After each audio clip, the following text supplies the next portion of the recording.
Chapter 1308. Forefather Three Absolutes stared at the figure on the Nine Heavens platform carefully. After being stunned for a moment, he suddenly came back to his senses and came to a realization. I understand now, so that's how it is. Ji Tianxing, that little bastard, he purposely attracted the Nine Heavens divine lightning to kill me and borrowed the power of the divine lightning to cultivate. My God, isn't this too crazy?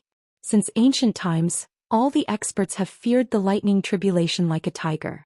But this brat is actually so fearless that he dares to use the Nine Heavens divine lightning to temper his body to cultivate. Is this brat still human? Forefather Three Absolutes was so shocked that his entire body trembled, and his face turned slightly red. He was an expert at the level of a 1,000-year-old demon, and his state of mind was as still as water. There were very few things that could cause his emotions to fluctuate.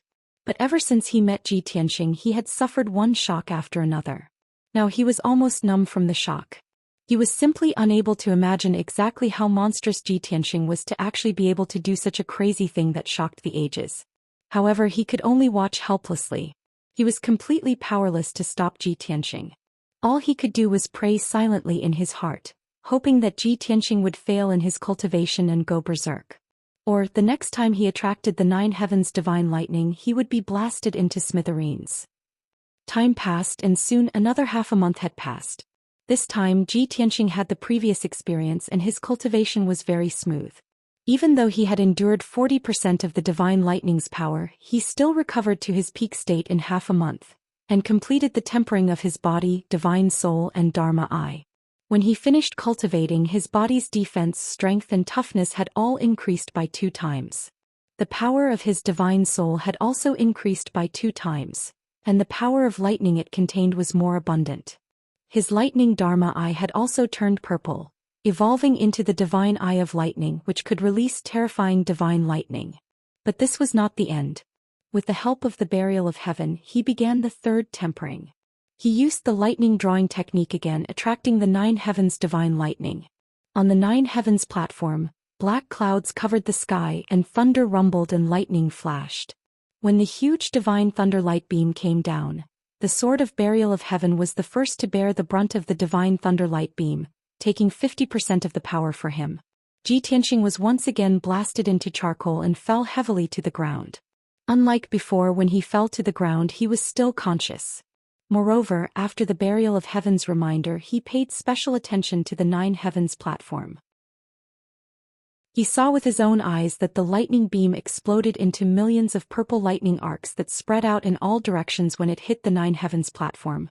However, most of the lightning energy drilled into the Nine Heavens platform and disappeared along the mysterious patterns and lines. He roughly memorized the patterns and lines and then no longer paid attention to it. A moment later he struggled to sit up and began his third round of cultivation. When old ancestor Sanju saw this scene in the distant sky above the sea, he had long since become numb from the shock. He saw with his own eyes how Ji Tianxing attracted the divine thunder and used the power of the thunder to cultivate. His strength grew stronger each time. Unfortunately, he was powerless to stop it and he had nowhere to vent his anger and jealousy. In fact, after he calmed down, he had to consider a problem. Every half a month or so, Ji Tianxing would be killed by the divine thunder, and his strength would increase by several times. If this situation continues, he will cultivate for another month or 2 and his strength will increase by several times. At that time I will also be helpless against him, and will not be able to snatch the divine sword. No, I have to think of a way to stop him. I can't let him continue to grow stronger. Old ancestor Sanju made up his mind and racked his brains to think of a way. He tried to use several secret techniques to attack Ji Tianxing on the Nine Heavens platform through the formless heaven and earth great formation. However, after he used the secret techniques, the sword lights, dragon shadows, and all kinds of magical attacks disappeared without a trace the moment they entered the Nine Heavens platform. Ji Tianxing on the Nine Heavens platform was not affected at all. After this method failed, old ancestor Sanju quickly thought of another method. He decided to use his magic treasure to attack Ji Tianxing, and let the magic treasure self-destruct, perishing together with Ji Tianxing.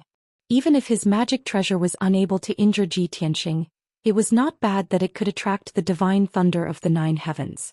Ji Tianxing was cultivating in seclusion, and once he was struck by the divine thunder of the Nine Heavens, he would die without a doubt. Old ancestor Sanju was full of confidence in this method, so he used all his capital, and did not hesitate to use 2 high-grade soul tools and 1 top-grade soul tool. He used all his strength to cast the technique, and used 3 magic treasures to attack Ji Tianxing. However, the moment the 2 high-grade soul tools entered the 9 heavens platform, they were crushed into pieces by the Heaven and Earth Great Formation and exploded on the spot. The 2 magic treasures shattered into pieces and fell into the bottomless abyss below, not even causing a splash. The 3rd top-grade soul tool exploded with a powerful might, and attracted a bolt of divine thunder of the 9 heavens. However, that bolt of divine thunder was only 100 meters long, and was only as thick as a water tank. With a boom, it turned the magic treasure into pieces. Furthermore, this divine lightning appeared out of thin air. There were no dark clouds or gloomy scenes at all. Therefore, Ji Tianxing, who was on the 9 heavens platform, was not affected at all. This result caused old ancestor Sanju to be filled with disappointment and anger, and he almost vomited blood. He was completely helpless and could not do anything else. However, his heart was filled with hatred and he was filled with anger and unwillingness. How could he give up like this? He stared at Ji Tianxing's movements while thinking hard, and swore that he would not stop until he killed Ji Tianxing. Time flew and soon half a month had passed. Ji Tianxing's 3rd divine thunder body tempering was completed, and his physical body was restored to its original state. This time his cultivation was even smoother and he had absorbed a huge amount of divine thunder, and his strength had increased by nearly 3 times. More importantly, he had successfully broken through to the 7th level of the soul refinement realm, and condensed his 7th soul magic sword. In a short 4 months he had risen by 4 levels, reaching the 7th level of the soul refinement realm. Such a terrifying speed of leveling up was simply shocking and unprecedented. His body, soul, and magic power had all reached the limit of the soul refinement realm, and were comparable to a half-step essence soul realm cultivator. From this moment onwards he was an invincible existence under the essence soul realm. If he faced old ancestor Sanju again, not only would he be invincible, he would also have a high chance of winning. However, he was not in a hurry to deal with old ancestor Sanju, and first tidied up his appearance. He was not wearing any clothes, and one could clearly see that his skin was sparkling like jade, and contained a faint gold and faint purple color. His long hair had grown out again and he tied it into a bun and put on a luxurious jade crown. He stretched his limbs, took out clothes from his interspatial ring, and put on a white robe with cloud patterns. After doing all this, he walked towards the center of the 9 heavens platform, and carefully observed the ground under his feet. He still remembered what the Burial of Heaven had said, that the 9 heavens platform was the passage to other continents. Chapter 1309. Previously, when Ji Tianxing attracted the divine lightning to strike the 9 heavens platform, he discovered that 80% of the lightning entered the platform. Moreover, the lightning followed the densely packed lines and veined patterns into the 9 heavens platform before disappearing. Those complicated lines and patterns seemed to be some kind of mysterious array to him. However, when he carefully observed the 9 heavens platform, he saw that the ground was as smooth as a mirror. There were no patterns or lines at all. The entire 9 heavens platform was like a perfect piece of natural jade. There was no trace of artificial carving. This made him suspicious and puzzled. The 9 heavens platform is a complete piece of divine stone that floats in the sky. If there is a way to other continents from here, it must be through some kind of array. However, there are no lines or patterns on the platform. How can there be an array? Buried heaven reminded Tianxing when he heard Tianxing mumbling to himself. Tianxing, when the divine thunder penetrated the 9th heaven platform, when the thunder beams struck earlier, those lines and veins appeared. Ji Tianxing frowned. After thinking for a while, he asked tentatively, "Do you mean that those lines and patterns do form an array, but they are inside the 9 heavens platform? Furthermore, they must borrow the power of the divine lightning to make the array appear?" Burial of Heaven replied calmly, "You can understand it that way." Ji Tianxing nodded and said thoughtfully, "If this hypothesis is true, it means that the power of the divine lightning can enter the 9 heavens platform and even activate the array. It just so happens that I have tempered myself with the divine lightning 3 times. My body and soul contain a vast amount of lightning power. I can give it a try." Therefore he stood in the middle of the 9 heavens platform and waved his hands to cast a spell. The hidden lightning power in his body immediately rushed out like a river and gathered between his palms.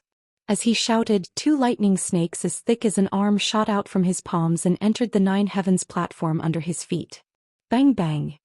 2 muffled sounds rang out. The 2 lightning snakes immediately exploded and turned into thousands of tiny purple lightning arcs that entered the 9 heavens platform. Instantly, the jade-like floor of the 9 heavens platform was dyed with a layer of brilliant purple. Tens of thousands of lightning snakes shuttled back and forth within the 9 heavens platform, following a specific trajectory. Ji Tianxing stared at the ground and saw the runes and lines appearing once again.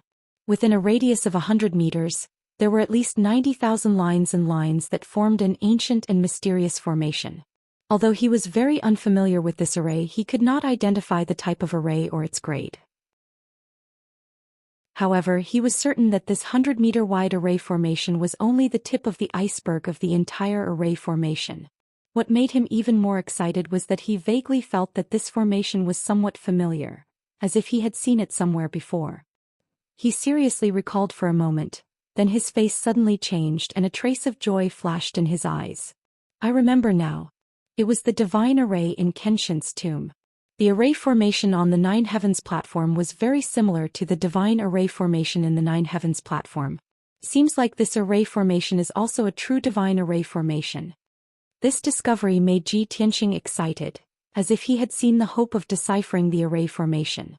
However, after he calmed down, he thought of a problem and frowned in disappointment.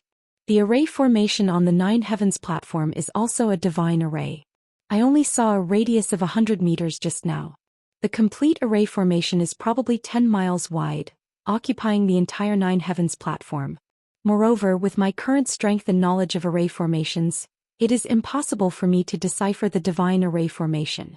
It seems like I have to wait until I reach the primordial soul stage before I can decipher this array formation and open the passage to the other continents. When he thought of this, the excitement and anticipation in his heart dissipated.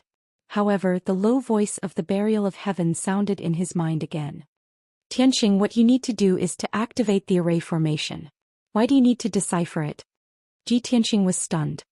He asked in disbelief. As long as I activate the array formation, I can open the passage? Of course. The burial of heaven said with certainty. That array formation is just a teleportation array, not a defensive or trapping array. Why do I need to decipher it? Ji Tianxing heaved a sigh of relief and smiled.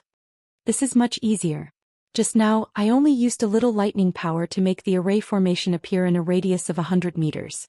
If I use all my strength, there is a high chance that I can activate the entire array formation. At this point, a thought suddenly appeared in his mind. He asked the burial of heaven, "Oh right, burial of heaven, even if I release all the lightning in my body, it will not be comparable to the 9 heavens divine thunder. If the 9 heavens divine thunder blasts down and injects endless lightning into the 9 heavens platform, won't the teleportation array formation be completely activated?" The burial of heaven said indifferently, "If you trigger the 9 heavens divine thunder, even if the array formation is activated, it will only last for 2 breaths of time. At that time you will be burnt to a crisp. How will you enter the array formation?" Ji Tianxing was relieved. He nodded and said, "All right, if this method is not feasible, I will try again." Then he used all the lightning power in his body again. It turned into 2 pillars of lightning and shot out from his palms into the 9 heavens platform. Bang, bang. Along with 2 muffled sounds, 2 thick purple lightning bolts bombarded the 9 heavens platform. They turned into millions of purple lightning arcs and drilled into the 9 heavens platform. Soon, the ground within a radius of 100 meters turned a dazzling purple. The dense lightning arcs shuttled back and forth in the 9 heavens platform, forming tens of thousands of lines and patterns. Ji Tianxing continued to cast spells and inject lightning power into the 9 heavens platform, causing the purple area on the ground to expand continuously. In just 10 breaths of time he had released all the lightning power in his body. A quarter of the 9 heavens platform within a radius of 10 miles had turned a dazzling purple. In other words, a quarter of the array formation had been activated. However, this was far from enough. Ji Tianxing activated his divine soul magic sword and released even more lightning power into the 9 heavens platform. Soon, half of the 9 heavens platform had turned a dazzling purple. Tens of thousands of lines and patterns appeared on the ground. Ji Tianxing's energy was rapidly depleting. His face was pale and beads of sweat appeared on his forehead. However, he still gritted his teeth and persevered. He opened the divine eye of lightning on his forehead and released a pillar of lightning into the nine heavens platform. The dazzling purple area was still expanding and spreading in all directions. A majestic ancient divine array had already appeared on the platform and was about to appear. After 20 breaths of time, Ji Tianxing's energy was about to be exhausted. He was so tired that he felt dizzy and was about to collapse. However, only 70% of the nine heavens platform had turned a dazzling purple. His lightning power was still not strong enough to activate the array formation. Damn it! I am still lacking by a little bit. Am I unable to succeed and can only fail? This thought flashed through Ji Tianxing's mind and he was filled with unwillingness. At this moment, the sword of the burial of heaven also moved. It pointed its sword at the ground and a violent pillar of lightning shot out from its blade into the nine heavens platform. With the help of the sword of the burial of heaven, dazzling purple lightning spread rapidly and gradually covered the entire nine heavens platform. Ji Tianxing was pleasantly surprised and he was immediately energized. In just a few breaths of time, dazzling purple lightning arcs finally covered the entire nine heavens platform. The 10 miles divine stone, which was sparkling and translucent just a moment ago, had completely turned a dazzling purple. At this moment, the ancient and mysterious array was finally activated. Zhoush. Chapter 13:10. When the 30-meter tall and 10-meter wide door appeared, Ji Tianxing was incomparably excited. The tall and majestic divine thunderbolt door was a dazzling purple. Purple lightning curled around the door frame and lintel, as if dragons and snakes were slithering about. Inside the door was a purple whirlpool that led to an unknown place, making it seem extremely mysterious. Tianxing, you only have 2 breaths of time. Don't hesitate and quickly go in. The burial of heaven's voice rang out in Ji Tianxing's mind, sounding somewhat urgent. Ji Tianxing was already exhausted and his entire body was sore and weak. Even taking a single step was difficult for him. When he heard the burial of heaven's urging, he still hesitated for a moment. After all, he still had worries in his heart. If I pass through this divine thunderbolt door and really reach Shenwu continent, how will I return? He still had friends and family on the Tianxian continent, and there were still many things that he had not finished. The demon emperor was not dead and the demon army was still attacking the 3 races, causing chaos in the world. The ancestral demon god was about to awaken and be reborn, and when that time came he would definitely sweep across the world and plunge the world into misery and suffering. If he left the Tianxian continent and stepped onto another continent, he would be safe and could even start a new journey on the martial path. But what about his friends and family? Who would resolve the crisis of the human race? Who would be able to resist the impending calamity? At this moment, many thoughts flashed through Ji Tianxing's mind. He was not a saint and he definitely would not take on the responsibility of saving the world. However, there were too many people and things that he could not let go of. How could he so easily cut off his emotions and desires and become carefree? At this moment, the burial of heaven's voice rang out once more. Tianxing, don't hesitate anymore. Trust me. Ji Tianxing also knew that this was a rare opportunity, and he would regret it if he missed it. Thus, he hurriedly erupted with the last of his strength and desperately rushed towards the divine thunderbolt door that was 100 steps away. In just 2 breaths of time, he had crossed the distance of 100 steps like a gust of wind and rushed into the door with all his might. Whoosh! His figure was submerged in purple lightning, and he instantly disappeared without a trace. Almost at the same time as he charged into the divine thunderbolt gate, the 2 breaths of time ended. The entire divine thunderbolt array naturally dissipated, and the divine gate also disappeared into thin air. The 9 heavens platform regained its calm, and the dazzling purple lightning that covered the ground also disappeared without a trace. It was as if nothing had happened. Dozens of miles away from the 9 heavens platform, old ancestor 3 absolutes still hadn't left. He was still sitting in the air above the sea. Just now, when Ji Tianxing had used the power of thunder and activated the divine thunderbolt formation, he had seen everything clearly. He had personally witnessed Ji Tianxing's strength increase explosively. He had even released boundless lightning and opened a divine gate of lightning. He didn't quite understand what Ji Tianxing was doing. However, he was filled with shock and disbelief. He opened his mouth silently and did not come back to his senses for a long time. It wasn't until a long time later that a cold sea breeze blew over that he shivered and woke up from his shock. No, Ji Tianxing had a problem. He used the divine thunderbolt to temper his body. Not only did he become extremely powerful, he could also control the power of thunder. Just now, he seemed to have used the power of thunder to open some kind of array and condense a gate of light.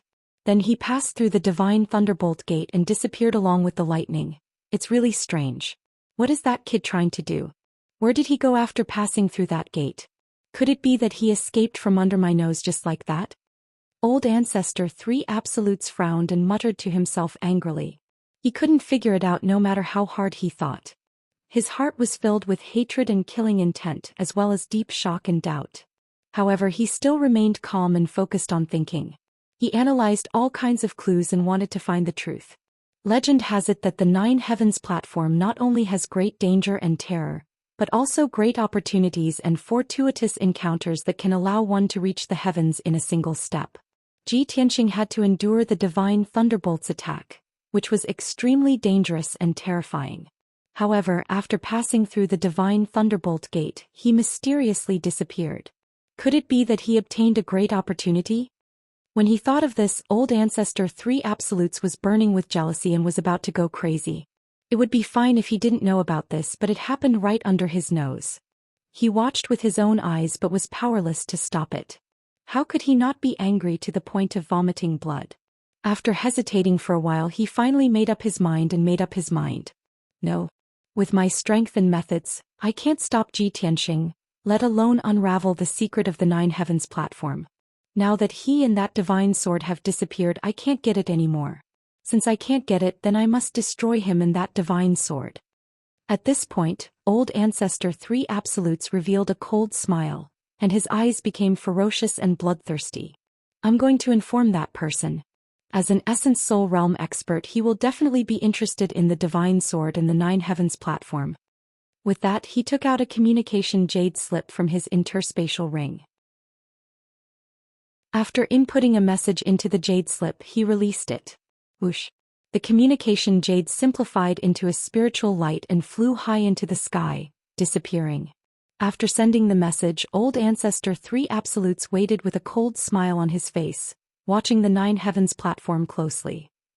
At the same time, Ji Tianxing saw a blur in front of his eyes and he arrived in a foreign space. That's right, it was a space, not a continent or a world. The scene that he saw was completely different from what he had imagined. Beneath his feet and all around him was darkness. There was nothing there, just a pitch black and cold void. There was neither air nor spiritual chi of heaven and earth in the void. There were no living creatures in the void. The extremely cold temperature could freeze a soul-level Dharma treasure into powder and instantly freeze a soul refinement realm expert to death. Only Essence Soul Realm experts who had surpassed the soul refinement realm could survive in this void. Fortunately, although Ji Tianxing was not in the Essence Soul Realm, he was comparable to a half-step Essence Soul Realm expert. Moreover, his body and soul had been tempered by the Nine Heavens' divine thunder and were unimaginably powerful. He could move freely in the void, but he could not stay there for too long. The dermic powers in his body were being depleted at a rapid rate. According to his estimation, he could last for at most 10 days in the void before exhausting all his dermic powers. At that time, only death would await him. Understanding this, he remained calm and collected, observing the scene around him. It didn't take long for him to make out that this void was like a huge and long canyon, but it also looked like a wide crack. A crack in the void? I thought that after passing through the Divine Thunderbolt Gate, I would reach the Shenwu continent. Ji Tianxing muttered in disappointment and quietly analyzed. The Burial of Heaven once said that the continents in this world were sealed by the gods and were not connected to each other. However, after tens of thousands of years, the seals between the continents have loosened and cracks have appeared. If that's the case, then this huge and narrow void is the crack in the god's seal? As this thought flashed through his mind, the Burial of Heaven's deep voice rang out in his mind. Your guess is correct, but it's not accurate enough. Chapter 1311. Ji Tianxing only had 10 days. After 10 days his power would be exhausted and his life would be in danger. In order to conserve his magic power, he stepped on the burial of Heaven's sword and flew in the void. After observing, he found that this crack in the sky was at least 10,000 miles wide. As for the length of the crack, it seemed to be endless. After 4 hours, he had flown for tens of thousands of miles in the dark void. At this moment, he suddenly saw that in the darkness ahead there was a light. Looking from afar, it seemed to be a gigantic ball of light like a bright moon. However, that ball of light was not white but blue with green and yellow light. It was a riot of colors. What is that? Ji Tianxing's spirit was shaken. His eyes were filled with doubt and anticipation. No one could answer him, and the burial of heaven was also silent. He sped up and flew over, wanting to get closer to see what was going on. This crack in the sky and everything in the void was unfamiliar and mysterious to him. He flew on his sword for half a day before arriving at the gigantic ball of light. When he got closer, he could see clearly that it was a circular ball of light with a radius of 1,000 miles. The gigantic ball of light was rotating slowly, and it constantly flashed with dense brilliance. Ji Tianxing stopped and carefully observed the ball of light. He saw that there were many patterns on the surface of the ball of light, which were made up of 3 colors: blue, green, and dark yellow. The blue patterns were the most numerous, occupying about 60% of the entire ball of light. The dark yellow patterns were next, occupying about 30% of the ball of light. The remaining 10% of the ball of light was mostly green patterns. The patterns made up of these 3 colors divided the ball of light into more than a dozen areas of various sizes. Ji Tianxing looked up at the ball of light, and after a moment of observation he suddenly thought of something and came to a realization. I understand now. The patterns on this ball of light seem to be a topographic map. The blue areas represent the ocean, the dark yellow areas represent the land, and the green areas are forests. After understanding this, he frowned even more suspiciously. At least 60% of the entire map is the ocean, and the other 30% of the land is also divided into 5 pieces like 5 islands. Where is this map from? The ruins of the Eastern Sea? Or the profound sky continent? He pondered for a long time but still couldn't figure it out. A bold idea vaguely appeared in his mind, but he didn't dare to confirm it.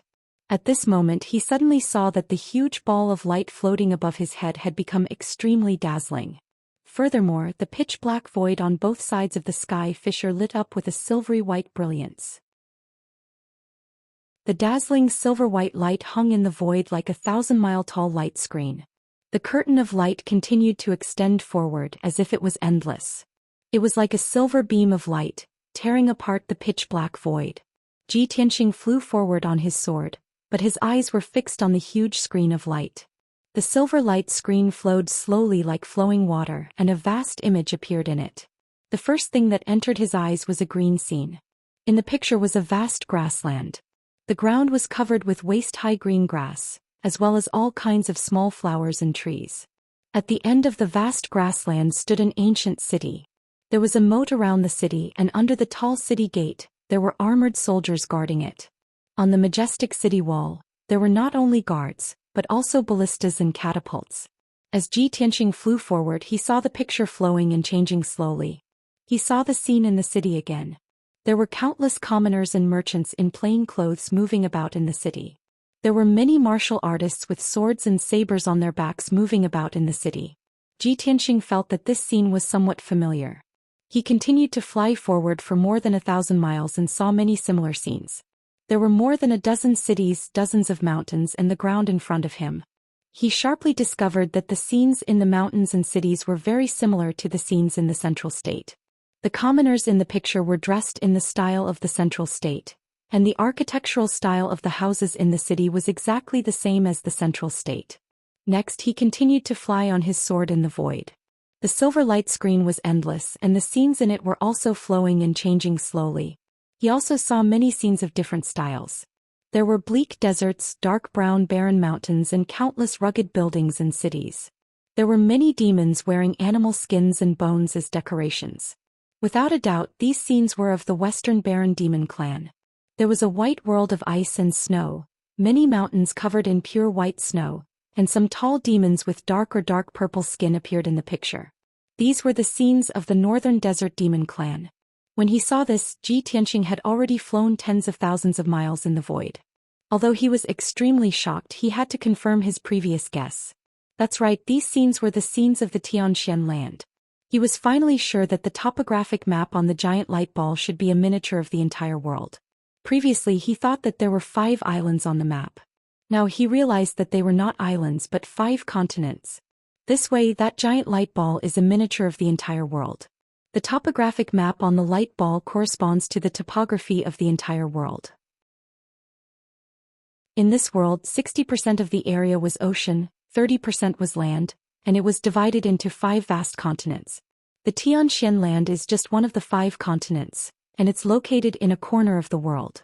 Of the 5 continents, the middle one is the largest, and it's twice as large as the Xianxia land. Could the largest continent be the legendary Shenwu continent? Ji Tianxing was filled with shock and he gained a new understanding of this world. At the same time, he also understood that this world was actually a planet, and the endless ocean and the 5 continents were all on this planet. This is too inconceivable.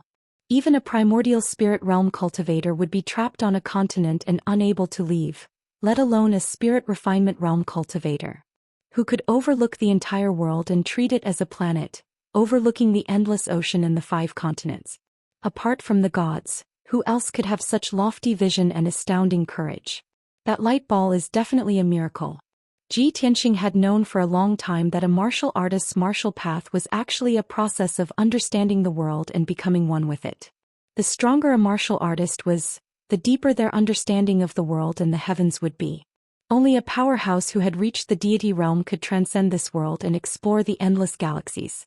He had not yet reached the primordial spirit realm, but he had already come into contact with too many secrets and had a deep understanding of the entire world. Chapter 13:12. Ji Tianxing controlled the sword of burial of heaven and continued to fly forward in the void. After a whole day he finally finished watching the scene of the Xianxian continent.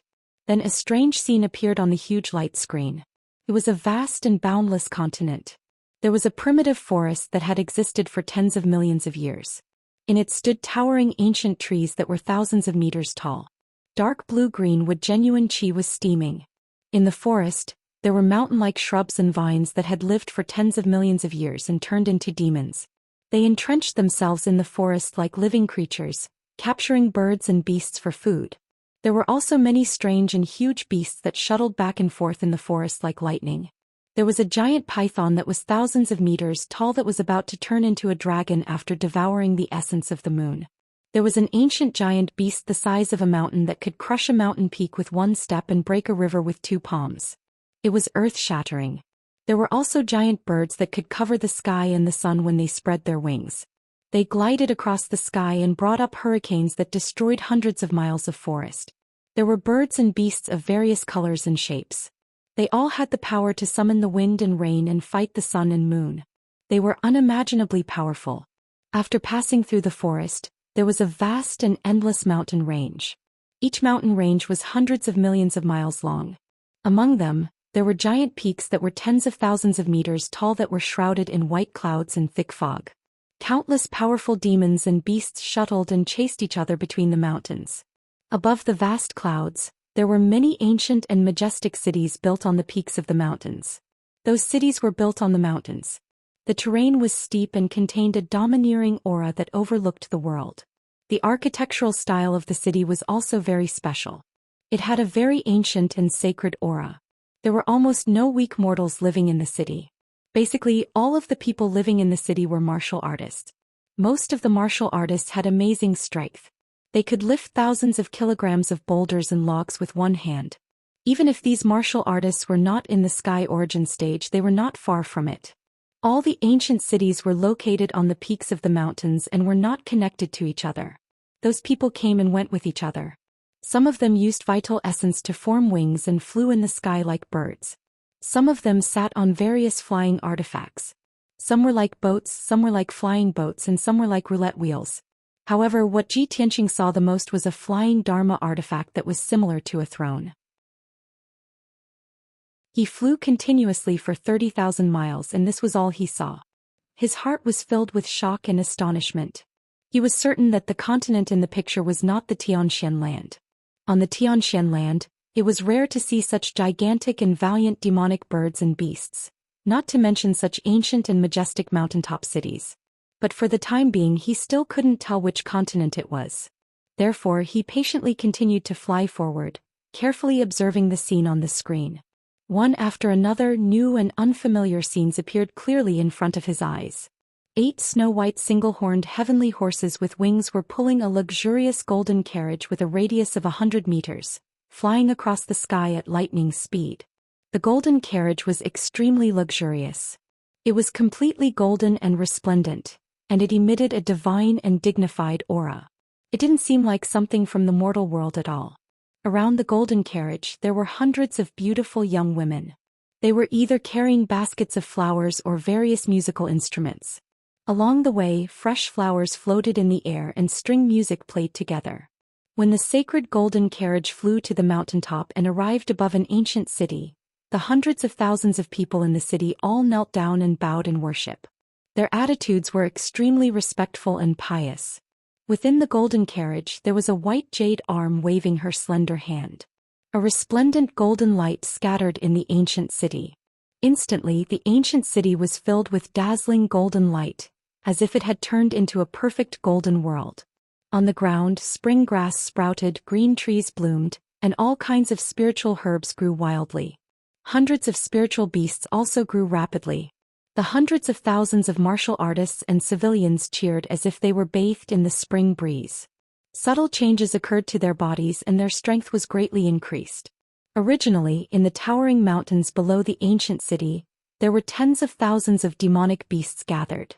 However, when the golden light that covered the sky scattered and spread among the mountains, it instantly drove away countless demonic beasts, causing them to retreat in fear. Those who didn't dodge in time and were touched by the resplendent golden light would collapse and disintegrate. Not long after this image dissipated. Next, Zhou Xian witnessed many hair-raising, thrilling and bizarre scenes with his own eyes. 2 valiant experts with powerful and noble auras were fighting each other in the sky. Both of them didn't use Dharma treasures, but with a raise of their hands, they captured dozens of mountains and used them as hidden weapons to attack each other. The shock waves from the battle turned the land within 1,000 miles into ruins. Countless rivers collapsed and changed their course. Even with a wave of their sleeves, endless heavenly fire poured down and scorched the mountains and rivers within 1,000 miles. Such a hair-raising battle and the earth-shaking power of the Dharma spells shocked Zhou Xian greatly. He couldn't help but exclaim, "Heavens, just how terrifying is the strength of these 2 powerhouses. Even primordial soul realm supremes may not be able to destroy thousands of miles of land with a raise of their hands like this, right?" Having seen too many similar scenes, he was already a little numb from the shock. At this moment there was only one thought in his mind. This continent is even more vast than the Xianxia continent. The terrain is even more lofty and steep and the cities are even more ancient. The birds, beasts and ordinary people here are several times stronger than those on the Xianxia continent. There are even many warriors who have surpassed the primordial soul realm. It seems that these scenes are of the Shenwu continent. I haven't even entered the Shenwu continent, but I'm already able to see the scene of the Shenwu continent through that ball of light and the 2 screens. It's too amazing. Zhou Xian was both shocked and excited. He was filled with anticipation for the vast, mysterious and powerful Shenwu continent.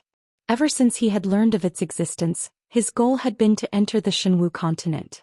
This was because the Burial of Heaven had said that the 5 continents of this world had all sorts of seals and shackles. Only on the Shenwu continent would one not be restricted, and there would be a chance for one to reach the deity realm. However, that chance was very slim and there were only a handful of warriors who could reach the deity realm. Still, it was better than being trapped on the Xianxia continent without any hope of ever becoming a deity. Zhou Xian knew that there would come a day when he would enter the Shenwu continent and pursue the deity realm. Thus, he wanted to take advantage of this opportunity to understand the situation of the Shenwu continent in advance. Thus, he tirelessly flew on his sword into the depths of the void, constantly watching the scenes on the screens along the way. For 3 whole days, millions of images appeared on the screens, all of which were bizarre and variegated. It wasn't until the 4th day that the images on the screens changed to that of another continent. The scenes on this continent were completely different from the Shenwu continent, and they were also very different from the Xianxia continent. Chapter 13:13. Over the next 2 days, Ji Tianxing saw images of another continent. This continent's topography was very peculiar, and most of the land was covered in forests. All sorts of strange intelligent races lived in the forests, and they built all sorts of cities and houses, creating a prosperous civilization. However, after observing for half a day, Ji Tianxing discovered that although this continent's landscape was peculiar, it was still as ordinary and low-level as the Xianxia continent. Most of the creatures living on this continent were ordinary people. Spirit refinement realm powerhouses were the peak, and primordial spirit realm powerhouses were considered supreme. Because of this, Lu Yi no longer had any interest in observing the fifth continent. In any case, he already had a rough idea of the situation in this world. Aside from the Xinwu continent, which was the largest continent and where the martial path was the most prosperous, the other 4 continents, including the Xianxia continent, were rather backward and ignorant. After all, these continents had been sealed by the gods and were shackled by invisible shackles. All in all, Ji Tianxing had his own thoughts and came to a conclusion. Although this world is vast and boundless, the 4 continents are very ordinary. Only the Xinwu continent is the most prosperous, and there's hope of reaching the deity realm. It's not just the Xianxia continent. The powerhouses of the other 4 low-level continents probably want to leave their own continents and enter the Xinwu continent to pursue the peak of the martial path. Now that he had a goal to strive for, he no longer considered this problem. This was because he had unknowingly fallen into a predicament. There was a problem that he needed to solve as soon as possible. I've already been in the Heaven's Fissure for 6 days, and I'll have at most 4 or 5 more days before my strength is exhausted. At that time I won't be able to survive in the void. But where should I go from here? Should I take this opportunity to enter the Xinwu continent or return to the 9 Heavens platform? If I want to go to the Xinwu continent, where should I go? If I want to return to the 9 Heavens platform, can I go back the way I came? Many questions filled his mind, causing him to frown. Unfortunately, the burial of heaven had remained silent, and Lu Yin did not know what it was doing or what it was thinking. After pondering for a while, he could only make a decision. There's nothing in the void besides that ball of light and the 2 screens.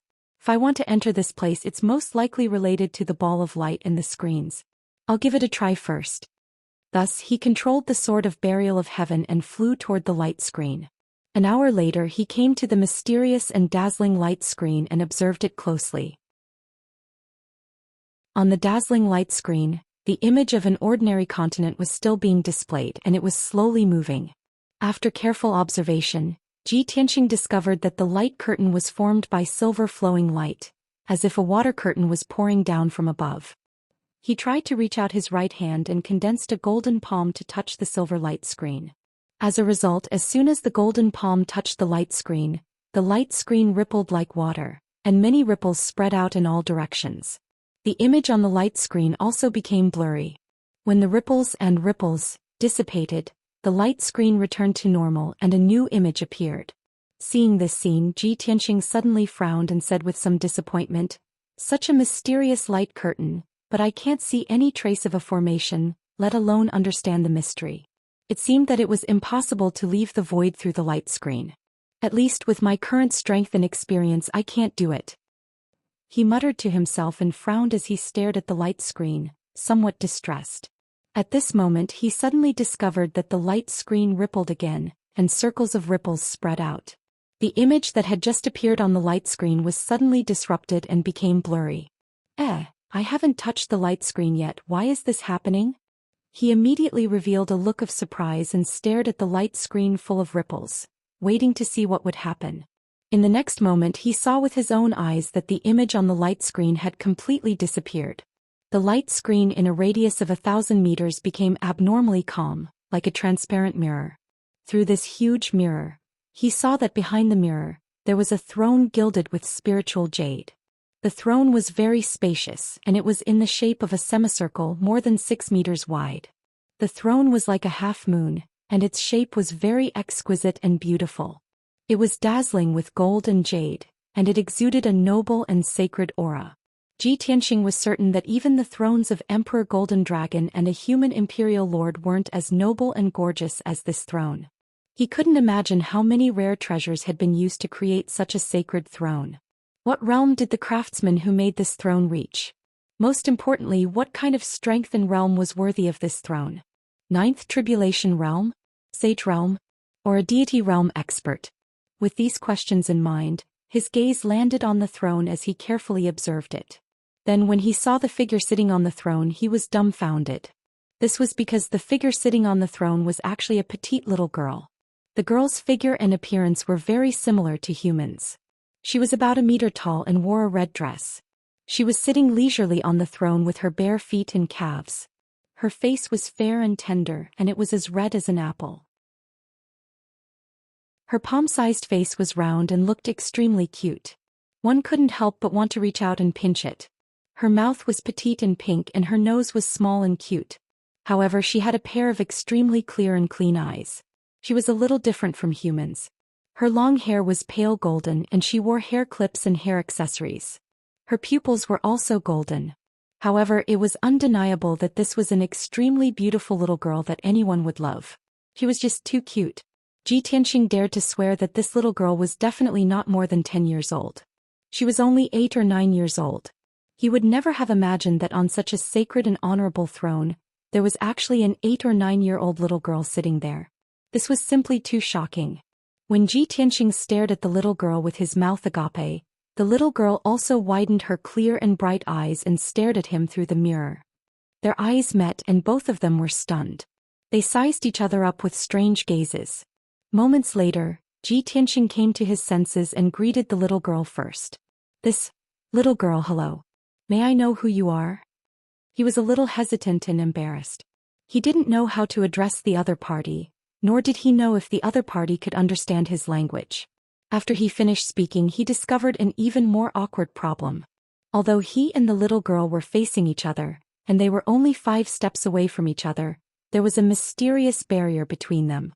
The two of them were separated by a mysterious mirror-like screen of light. Their voices couldn't be transmitted. "I didn't expect to meet someone else in the rift.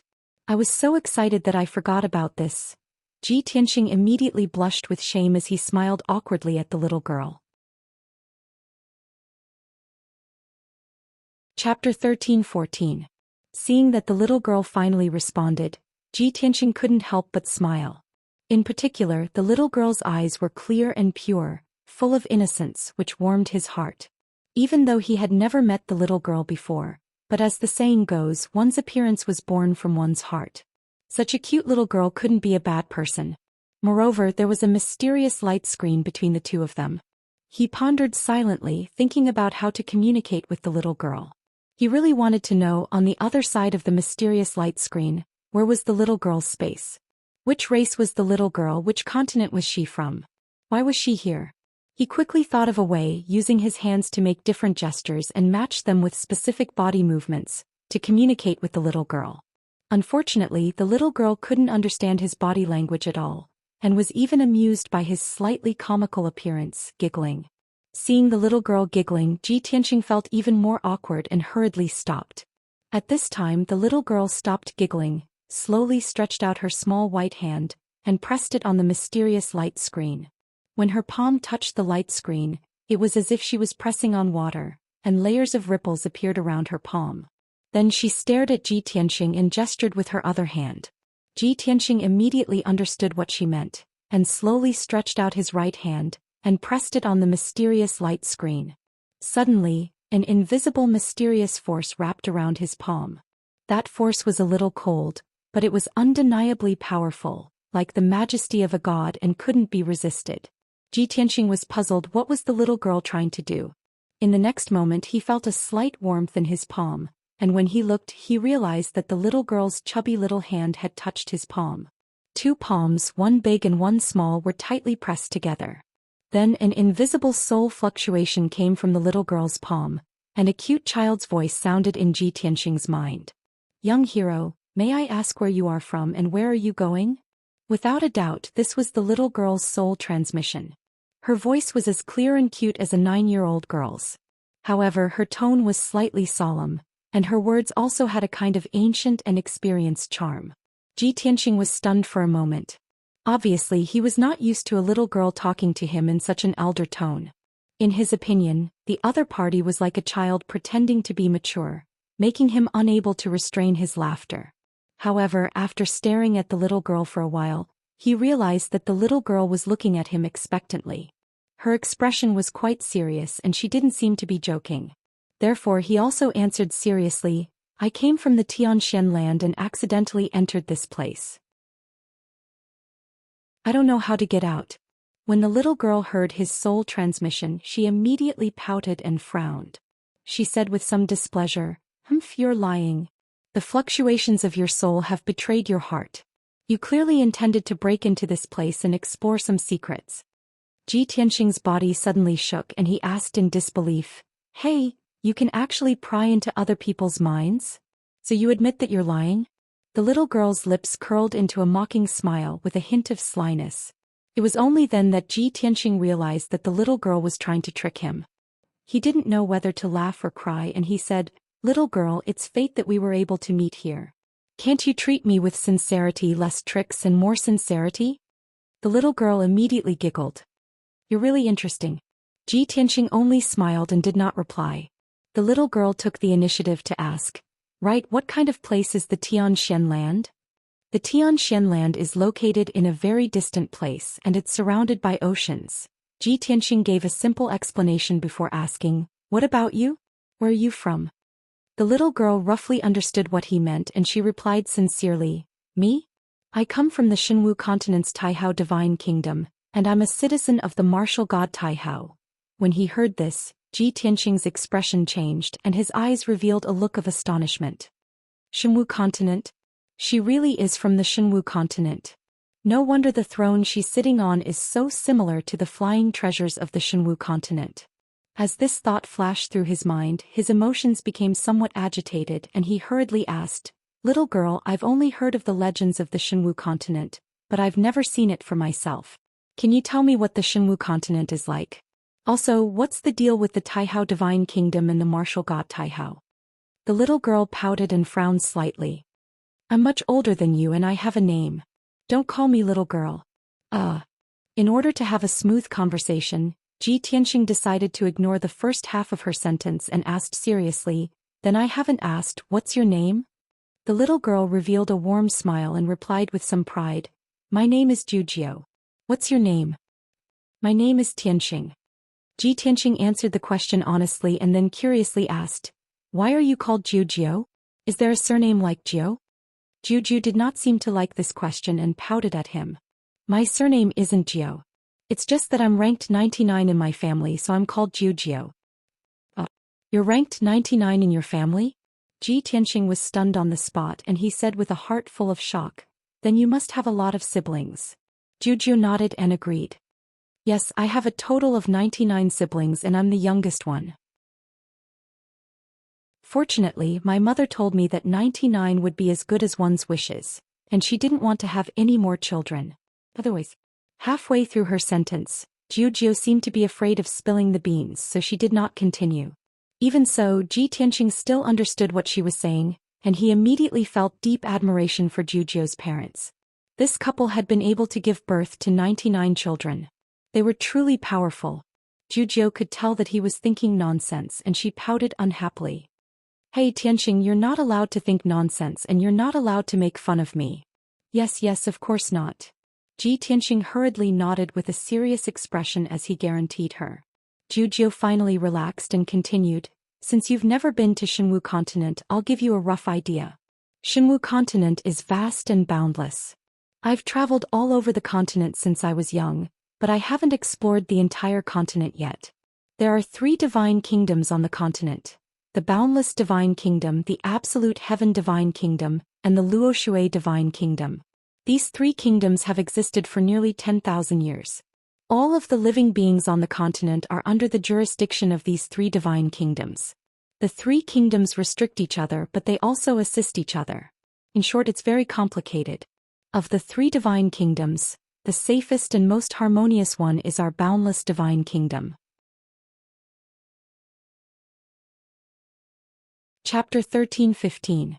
When Zhu mentioned martial god Taihao, her face was filled with reverence and admiration, and all sorts of praises flowed endlessly. Ji Tianxing's teeth ached as he listened, and he thought to himself, although the legendary martial god is revered and admired, it shouldn't be this exaggerated, right? This Zhu must be a fanatic worshipper of martial god Taihao. After Zhu finished speaking, he revealed a polite smile and praised, "Hearing you speak so sincerely, it seems that martial god Taihao is a great talent of his generation and a benevolent ruler." Zhu puffed out her chest proudly and nodded repeatedly.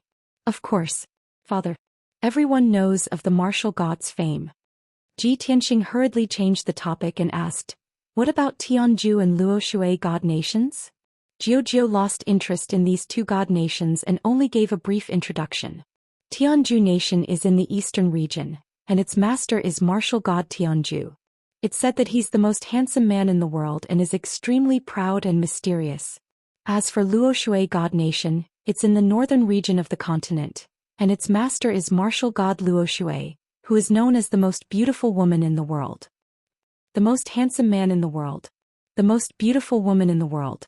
Ji Tianxing immediately frowned and his expression became a little strange. He muttered to himself, could it be that to become a martial god and rule a god nation, one has to look at one's appearance? When he thought of this, he couldn't help but look down at himself and think to himself, with my appearance I might have a chance in the future.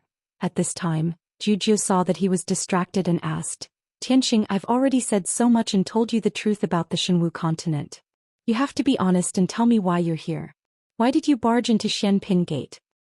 Xianpin Gate? Ji Tianxing frowned, puzzled by this unfamiliar term. Zhu nodded and said seriously, the grain god did not die because of Xianpin. Xianpin Gate is the root of heaven and earth, and it doesn't need to be used frequently. This is a legend from ancient times and you won't understand the specifics. All you need to know is that the Xianpin Gate is talking about this place. After saying that, she pointed at the dark void behind her and the mysterious light screen between them. Ji Tianxing nodded as if he understood and explained, I was originally a martial artist from the profound sky continent. I was limited by the shackles of heaven and earth, and even though I had exceptional talent for cultivation, I had no hope of reaching the peak of martial arts. Thus, I searched with all my might, traversing the entire continent before I found a dangerous place. I risked my life to enter this place because I wanted to find a way to leave the Tianxian continent and enter the Shenwu continent. Zhu listened very seriously. Her big clear eyes were filled with surprise.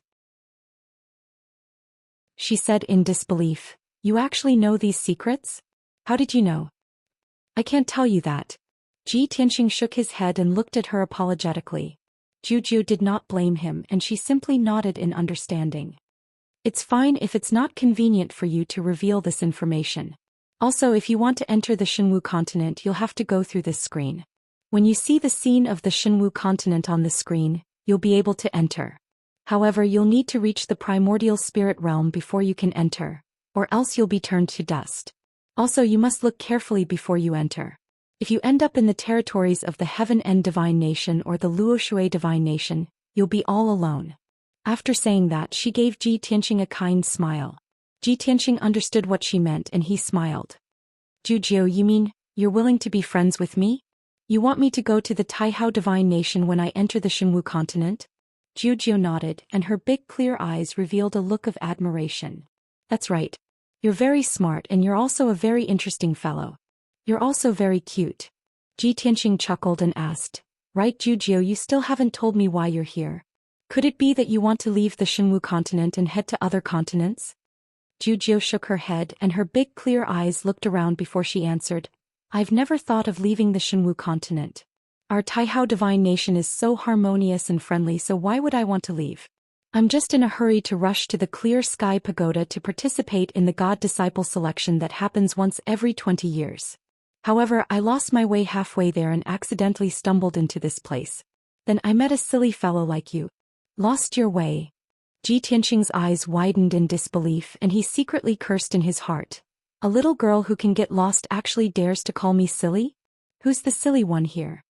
Of course, he knew that Zhu's words were half true and half false, so he couldn't believe them completely. However, he didn't delve into it and he only asked the key question. Zhu, what's the God-Disciple selection all about? Zhou patiently answered him and calmly said, "The God-disciple selection is a grand event of the Taihao divine nation, and it's held once every 20 years. This time the God-disciple selection will begin in 8 months. When the time comes, all the young fighters in the divine nation will have to go through layers of battles and selections.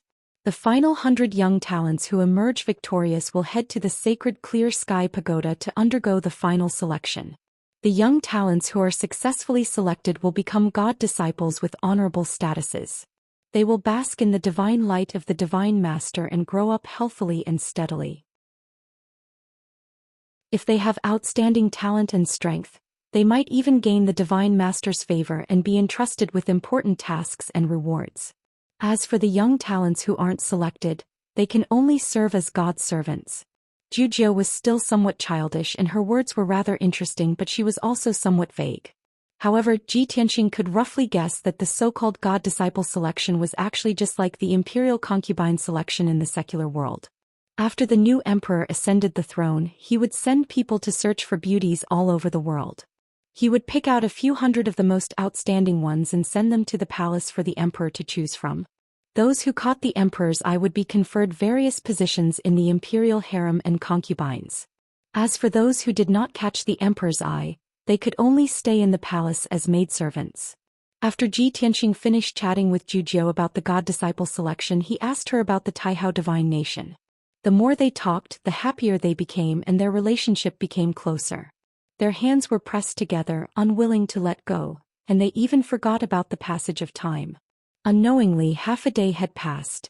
Ji Tianxing had more or less asked all the questions he wanted to ask. Only then did he wake up from a dream and remember an important matter. Currently he could not go to the Shenwu continent, and he had to return to the Xianxia continent as soon as possible. He did not have much time left and he had to leave this pitch-black void, which was also the Xianpin Gate, before his strength was exhausted. Otherwise, when his strength was exhausted, the consequences would be unimaginable. In the future, when he reached the primordial spirit realm and resolved his grudges in the Tianxian continent, he would be able to come here again and head to the Shenwu continent. Chapter 13:16. Ji Tianxing saw that it was about time, so he bid farewell to Zhou. "Zhou, it's my fortune to have met you here. Thank you for telling me so much, but I can't head to Shenwu continent for the time being. I have to return to the Tianxian continent first, as there are still many things that I need to take care of." Zhou knew that he was about to leave, and a trace of reluctance flashed through her clear eyes. She had not chatted enough, as she still wanted to learn more about the situation in the Tianxian continent from Ji Tianxing. However, she suppressed these thoughts and sincerely said to Ji Tianxing, "Tianxing, after today's parting, I don't know when we will meet again. If you can reach Shenwu continent within 8 months, I hope that you can come to the vast divine kingdom and find me at the Clear Sky Pagoda." Ji Tianxing smiled and nodded. "All right, if possible I will try my best to rush over. I wish you success in passing the selection and becoming a respected God's disciple." Zhou was stunned, but she did not say anything. She only smiled and thanked him. Ji Tianxing waved goodbye to her and then controlled the barrier of heaven to fly back. Zhou slowly retracted her small white hand and looked through the screen at his back as he left. Her lips curled up into a smile. "Humph, that silly guy actually thinks that I'm going to become a God's disciple. Too stupid." She muttered to herself in a somewhat reproachful tone as her eyes stared at Ji Tianxing's back, unwilling to leave for a long time. After a long time, when Ji Tianxing's figure disappeared into the darkness, she finally retracted her gaze. She suddenly remembered something important, and her smile disappeared as she muttered to herself. "In the past 1,000 years, this guy is the first person to enter Xianpin door without reaching the primordial spirit realm. This Tianxing is definitely a peerless genius that only appears once in 1,000 years.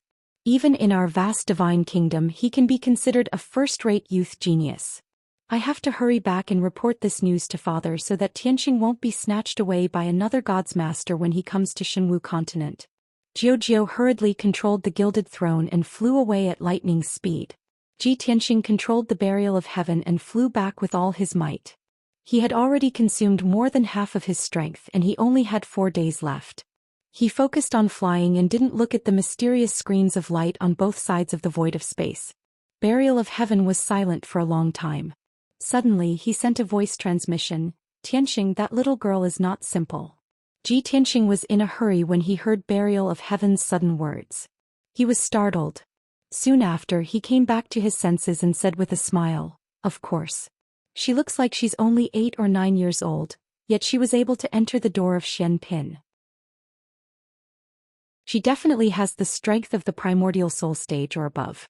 Furthermore, she's from the Shenwu continent. If her parents dared to give birth to 99 children, then her family must be an aristocratic family with a deep foundation." Burial of Heaven was silent for a moment before speaking again. "The poverty and backwardness of the profound sky continent has limited your imagination." Tianxing frowned and unhappily said, "Are you saying that I'm a country bumpkin who hasn't seen the world?" Burial of Heaven did not reply, which was probably a tacit acknowledgement. Tianxing thought to himself, "Although I've seen some images of the Shenwu continent on the screens, and I've also learned a bit about the situation there from Jujio. However, I've never been to the Shenwu continent before, so I don't understand it at all. Thus, I can't make any wild guesses. However, after I head to the Shenwu continent, I'll naturally be able to adapt to it and have a clearer understanding of it. In the future, I'll also be able to become a powerhouse on that continent." Very quickly for days passed. Tianxing's strength was about to be exhausted, but he still hadn't reached the end of the pitch-black void. Helpless, he could only enter Burial of Heaven and enter the Sword's world, where he took some pills and meditated to recover his magic power. Burial of Heaven continued to fly through the void for another day and night before finally reaching the end of the void. At the end of the darkness, there was an oval-shaped door of light. It was obviously a teleportation gate, and the other end was connected to the Nine Heavens platform. Burial of Heaven flew over without hesitation and entered the teleportation gate with a whoosh. 5 kilometers away from the Nine Heavens platform, Ancestor Triforce was standing in the sky above the sea. He had already put away the jade prayer mat and was now pacing back and forth in the sky. From time to time he would look at the Nine Heavens platform, and from time to time he would turn his head to look towards the southeast. His expression was somewhat anxious and his expression was somewhat gloomy. "That damned little bastard. He's already disappeared for 11 days and he still hasn't appeared. He couldn't have really escaped, right? But what secrets does the Nine Heavens platform hold? Where does it lead to?" Old Ancestor Sanju murmured to himself. His eyes were filled with hatred and killing intent. He turned his head to look towards the southeast sky and anxiously muttered to himself, "I've already sent the message 11 days ago. Why hasn't he come yet? He's a primordial spirit realm powerhouse and he'll only need 2 or 3 days to get here." As time passed, Ancestor Triforce became more and more anxious. Not long after, a dazzling golden light suddenly appeared in the southeast sky. The golden light was like a sharp arrow piercing through the clouds, and also like lightning tearing through the sky. It sped over at an unimaginable speed. A moment ago the golden light was still 300 kilometers away. A breath later the golden light was already 100 kilometers away. Another breath later, the golden light that was more than 10 meters long had already arrived in front of Ancestor Triforce. The golden light stopped 1,000 meters away from him. After the dazzling light gradually dissipated, a tall and muscular figure appeared. This was a middle-aged man who was 10 meters tall and had a domineering and imposing aura. He wore a golden robe embroidered with phoenixes and dragons, and a noble 9-star crown on his head. His square face was upright and dignified, and his bell-sized eyes were deep and vast. The most eye-catching thing was the golden dragon horn protruding from his forehead. Clearly, this person was not a human, but a member of the imperial family of the Eastern Sea, the Golden Dragon clan. When Ancestor Triforce saw this person, he immediately let out a sigh of relief and joy appeared in his eyes. He hurriedly went forward with a face full of smiles. Even from 100 meters away, he respectfully clasped his hands and bowed. "Greetings, Your Majesty Dragon Emperor. Your Majesty Dragon Emperor, ever since I sent the message I've been waiting for your arrival. I've been looking left and right for a full 11 days and you've finally arrived." Without a doubt, this person was the Emperor of the Water Race, the Golden Dragon Emperor. The Golden Dragon Emperor frowned when he saw how excited Ancestor Triforce was, as if he had seen his savior. He raised his hands, indicating for Ancestor Triforce to rise, and said in a dignified manner, "Ancestor Triforce, rise." Ever since we parted, you haven't visited this emperor in 100 years. In these past years, the tributes of the Heaven Ascension sect have been handed over by the juniors. Why did you suddenly send me a message and invite me to this dangerous forbidden area? Chapter 13:17. Although the Heaven Evasion sect was a human sect and was hidden deep within the Eastern Sea's ruins, the Eastern Sea's ruins was the Eastern Sea's ruins. However, the entire Eastern Sea was under the jurisdiction of the Water Race's imperial court. For the Heaven Evasion sect to be able to survive in the ruins of ruins for 3,000 years, they naturally had to rely on the Water Race's imperial court for permission and protection. Thus, every 10 years the Heaven Evasion sect had to hand over a batch of priceless tributes to the Water Race's imperial court. Old ancestor Sanju and the Golden Dragon Emperor had known each other since 1,000 years ago. Although the relationship between the two was that of a ruler and a subject, the two of them didn't meet many times, so their relationship couldn't be considered close. However, the two of them still had some friendship, so the Golden Dragon Emperor was willing to give old ancestor Sanju face and come to the Nine Heavens platform. As soon as the two of them met, the Golden Dragon Emperor went straight to the point and asked about old ancestor Sanju's intentions. Old ancestor Sanju didn't beat around the bush and pointed at the Nine Heavens platform not far away, explaining, "Your Majesty Golden Dragon Emperor, the surprise I mentioned is on the Nine Heavens platform." The Golden Dragon Emperor was no stranger to the Nine Heavens platform and had come here several times in the past 1,000 years. However, he knew how mysterious and terrifying the Nine Heavens platform was and never dared to enter it. He had to be careful even when he approached the Nine Heavens platform. At this moment he turned to look at the Nine Heavens platform and carefully observed it for a moment before asking with a frown, "There's nothing above the Nine Heavens platform and it's the same as usual. Where did the surprise come from?" Old ancestor Sanju revealed a playful smile and stroked his beard. "Your Majesty Golden Dragon Emperor, don't be anxious and listen to my explanation. 3 months ago, a bastard snuck into our sect and started a massacre. He killed our left and right protectors and many elders and deacons. I was cultivating in seclusion when the elders knocked on my door and woke me up. Thus I brought the sect master and worked together to hunt that bastard down. We chased him all the way here." Progenitor Sanju briefly explained what had happened to Qin Nan. Of course, he didn't reveal the reason for the battle, nor did he mention Ji Tianxing's identity and name. He emphasized that Ji Tianxing had a divine black dragon divine beast and a peerless divine sword. Most importantly, after Ji Tianxing escaped to the Nine Heavens platform, not only was he not killed by the divine lightning, he even used the power of the divine lightning to temper his body, making him even more powerful. Even the Golden Dragon Emperor, who was knowledgeable, was dumbstruck by Patriarch Sanju's words. What? That person actually took the initiative to trigger the divine thunder of the ninth heaven. Even after being struck by the divine thunder, he can still cultivate and become stronger? Golden Dragon Emperor's eyes widened in shock as he stared intently at the Nine Heavens platform. Old ancestor Sanju nodded repeatedly and added fuel to the fire. "Your Highness Dragon Emperor, that kid has a divine beast, Black Dragon, but the Dragon clan is your people. How can they be enslaved by him? Moreover, the reason he was able to enter the ninth heaven platform and withstand the divine lightning was all thanks to the divine sword. That divine dragon and that divine sword should belong to you. Only a peerless sovereign and wise ruler like you is worthy of possessing such peerless divine items. Most importantly, in the thousands of years since ancient times, who has been able to decipher the secrets of the Nine Heavens platform? That kid was able to cultivate and become stronger in the Nine Heavens platform. He must have grasped the secrets of the Nine Heavens platform. If you can obtain this secret, you will be able to benefit the Water Clan." Old ancestor Sanju's words were undoubtedly very tempting. The Golden Dragon Emperor's blood was boiling, and his heart was filled with a strong desire and anticipation. But how wise was the Golden Dragon Emperor? How could he not see through old ancestor Sanju's intentions? He looked at old ancestor Sanju with a cold smile and said in a mocking tone, "Since this has already happened 3 months ago, why did you only inform me 10 days ago? You must have wanted to take the Black Dragon and the Divine Sword for yourself, but you couldn't do anything to that kid. You had no choice but to report this matter to me, right?" Old ancestor Sanju's face was filled with awkwardness.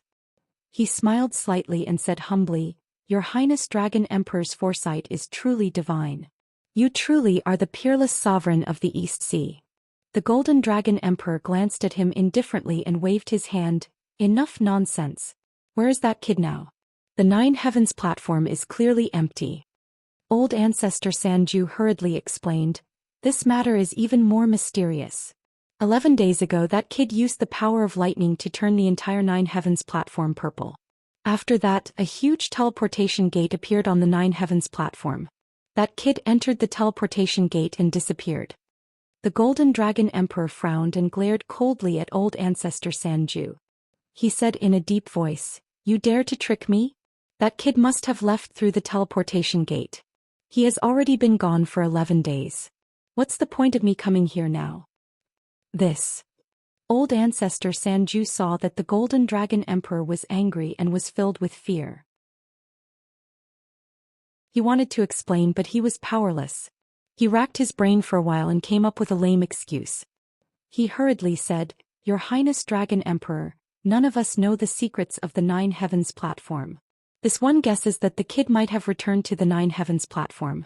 Even if he has already escaped far away, this matter is too mysterious. I will definitely have to report it to you. Only with your wisdom and talent can you unravel the mystery behind this." "You old bastard." The Golden Dragon Emperor cursed. He wanted to reprimand him, but he didn't know where to start. After all, Old Ancestor Sanju's attitude was very respectful and he was flattering him. He was caught off guard. Right at that moment, the Nine Heavens platform suddenly flashed and a black light appeared. The Golden Dragon Emperor and Old Ancestor Sanju remained silent. They stared at the black light with sharp eyes and carefully observed it. In order to see it more clearly, the Golden Dragon Emperor flew to the pitch-black mountain peak and stood at the edge of the Nine Heavens platform. Old Ancestor Sanju hurriedly followed and stood beside the Golden Dragon Emperor. He pointed at the mysterious black light and said excitedly, "Your Highness Dragon Emperor, look. It's that divine sword. It has finally appeared." The Golden Dragon Emperor stared at the black light and carefully examined it. Sure enough, he saw a 3-foot-long pitch-black treasured sword within the black light. He originally thought that when the treasured sword appeared, the Nine Heavens platform would react and send down a bolt of divine lightning.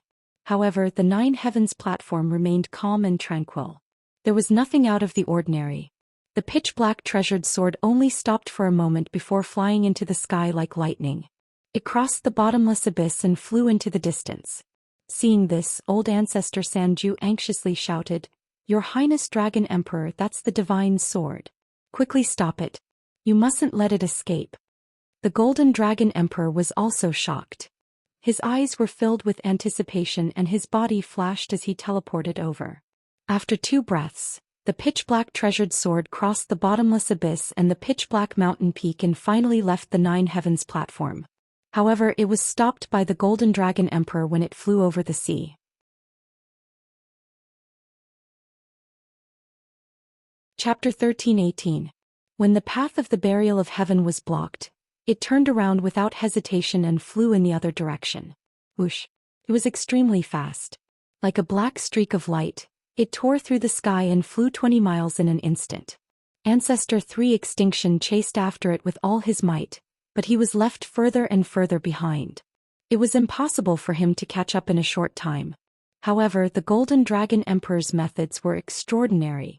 As expected of a nascent soul supreme, his figure flashed and turned into a streak of golden light, teleporting continuously in the sky. Whoosh, whoosh, whoosh. Every time the golden light flickered, he could cross 100 miles in the sky and teleport close to 100 miles away. Such terrifying speed was something the Sword of Burial of Heaven couldn't compare to. In just 3 short breaths, the Sword of Burial of Heaven was stopped by the Golden Dragon Emperor on the surface of the sea hundreds of miles away. Heaven-shaking claw. The Golden Dragon Emperor roared and raised his palm, sending out a golden light that covered the sky. It turned into a giant golden dragon claw that descended from the sky and grabbed at the Sword of Burial of Heaven. Suddenly, the space within a radius of dozens of miles was sealed by an invisible force. The Sword of Burial of Heaven's speed suddenly slowed, as if it had fallen into a quagmire. It struggled with all its might but couldn't escape. The golden dragon claw that blotted out the sky gradually closed in and was about to grab the sword of burial of heaven. Ancestor 3 Extinction just happened to rush over and saw this scene. He was immediately filled with excitement and shouted emotionally, "Your Majesty Golden Dragon Emperor, that kid and the divine black dragon are hiding in the divine sword." The Golden Dragon Emperor knew what was going on and used all his strength to capture and seal the sword of burial of heaven. A moment later, the giant golden dragon claw slowly tightened and captured the sword of burial of heaven.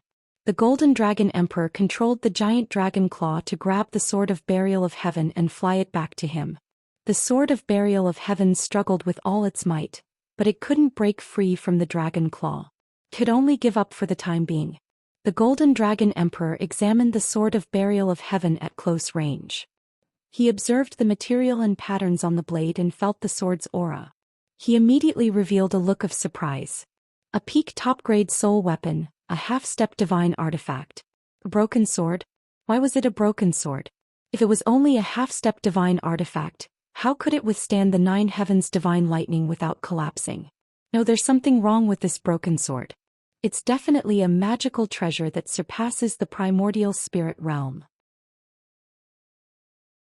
Previously, when the Golden Dragon Emperor heard Patriarch Sanju say that the sword was a divine artifact, he thought that it was a primordial spirit artifact.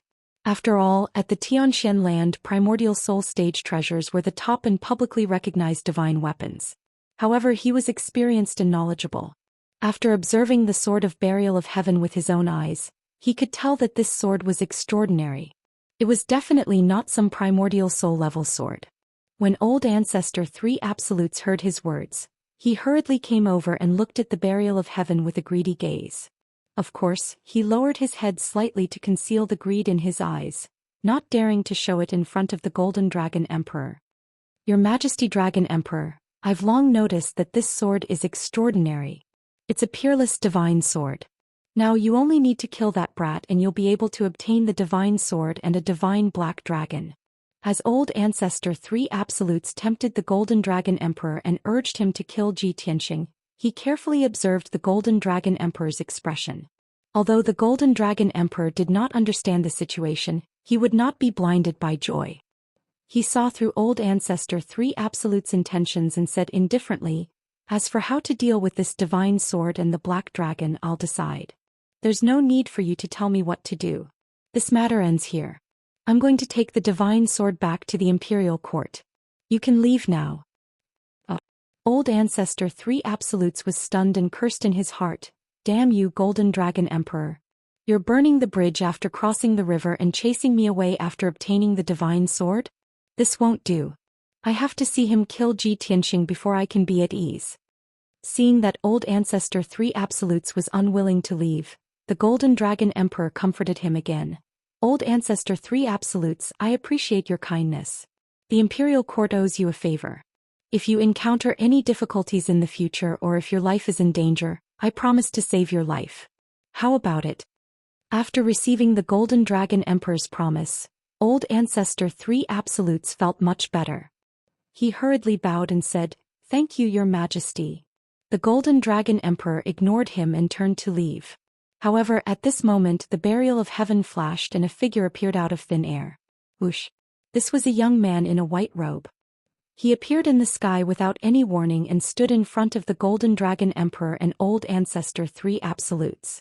The white-robed young man was 8 feet tall and had a tall figure. He had a handsome face and an invisible aura emitted from his body, making him look especially mysterious and noble.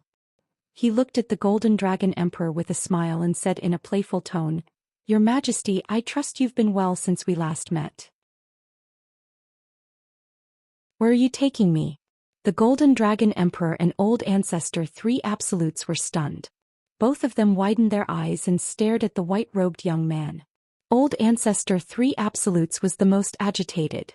His eyes were bloodshot as he gritted his teeth and shouted, "You damn bastard, you finally can't hide it anymore? It's time for you to die." The Golden Dragon Emperor was also stunned. He revealed an expression of disbelief and said, "You're thinking. How could it be you?" Zhou Xian looked at old Ancestor 3 Absolutes with a playful gaze and said to the Golden Dragon Emperor, "Of course it's me. Other than me, who else would have a black dragon and a divine sword? Other than me, who else could kill the sect master and guardian elder of the Heaven Evasion sect and make old ancestor 3 absolutes hate me to the core? The Golden Dragon Emperor was stunned. He looked at him deeply and sighed with a complicated expression. Yes. Other than you, the #1 monster in the world, who else would have such great ability? No wonder when I saw this divine sword I vaguely felt a sense of déjà vu. When old ancestor 3 absolutes told me about your enmity with the Heaven Evasion sect, I should have guessed that it was you. Ji Tianxing smiled and nodded. He cupped his hands and asked, Your Majesty Golden Dragon Emperor, can you return the treasured sword to me now? The Golden Dragon Emperor came back to his senses and smiled awkwardly. He quickly handed the Sword of Burial of Heaven to him. I didn't think that this was a misunderstanding. Since that's the case, this divine sword should be returned to its rightful owner. Ji Tianxing didn't hesitate and quickly took the Sword of Burial of Heaven back. Old Ancestor 3 Absolutes stood to the side and looked at Ji Tianxing and the Golden Dragon Emperor talking cheerfully. He was dumbfounded. He looked at Ji Tianxing and then at the Golden Dragon Emperor. He said with an embarrassed expression, You know each other? Hearing his words, the two of them turned their heads to look at him.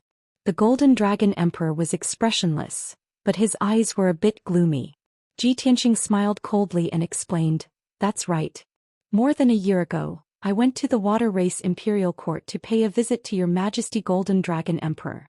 Moreover, the Crown Prince of the Water Race Imperial Court, Prince Tai Yi, is my sworn brother. When he heard this, old Ancestor 3 Absolute's face turned pale. His eyes were filled with deep regret. At this moment he knew that he had kicked an iron plate.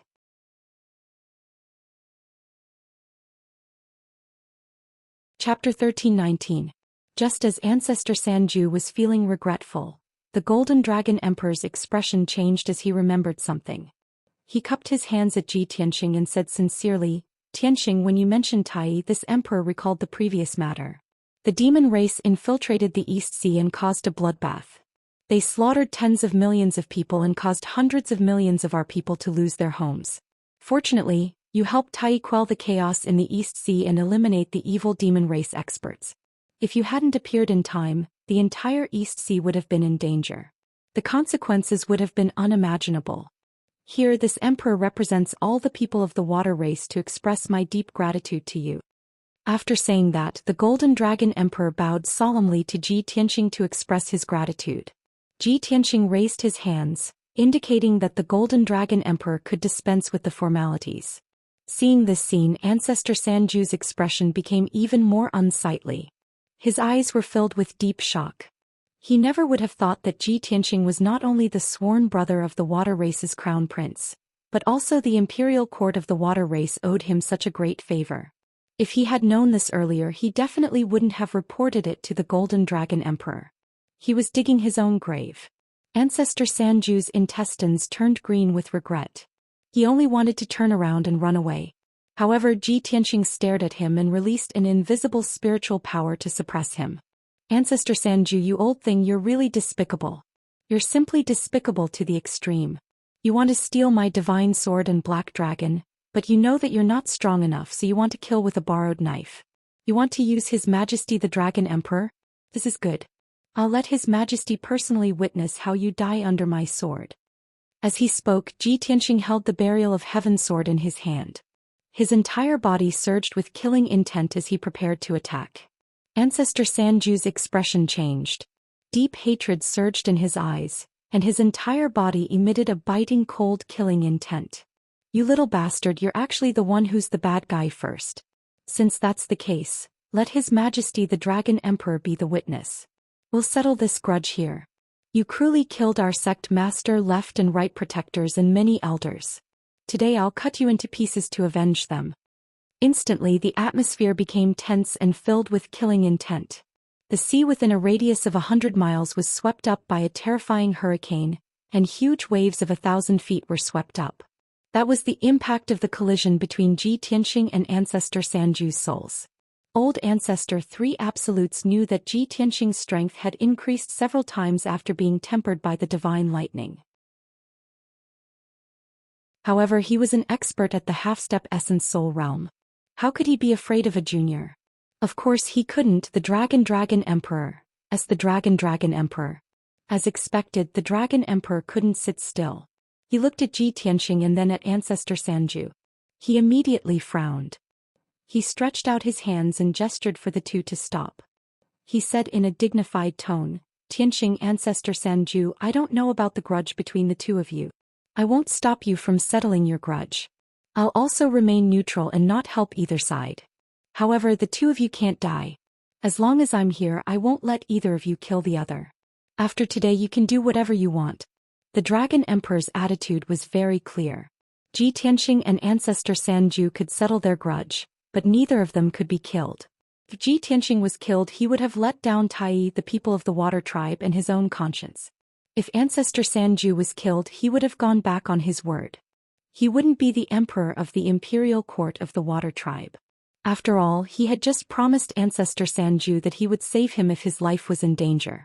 After making his stance clear, he retreated far away and stood high in the sky to watch the battle. Ji Tianxing and Ancestor Sanju were stunned for a moment and frowned in dissatisfaction. If they couldn't kill each other, how could it be called settling their grudge? The two sides had already formed a blood feud. Could only end with one of them dying.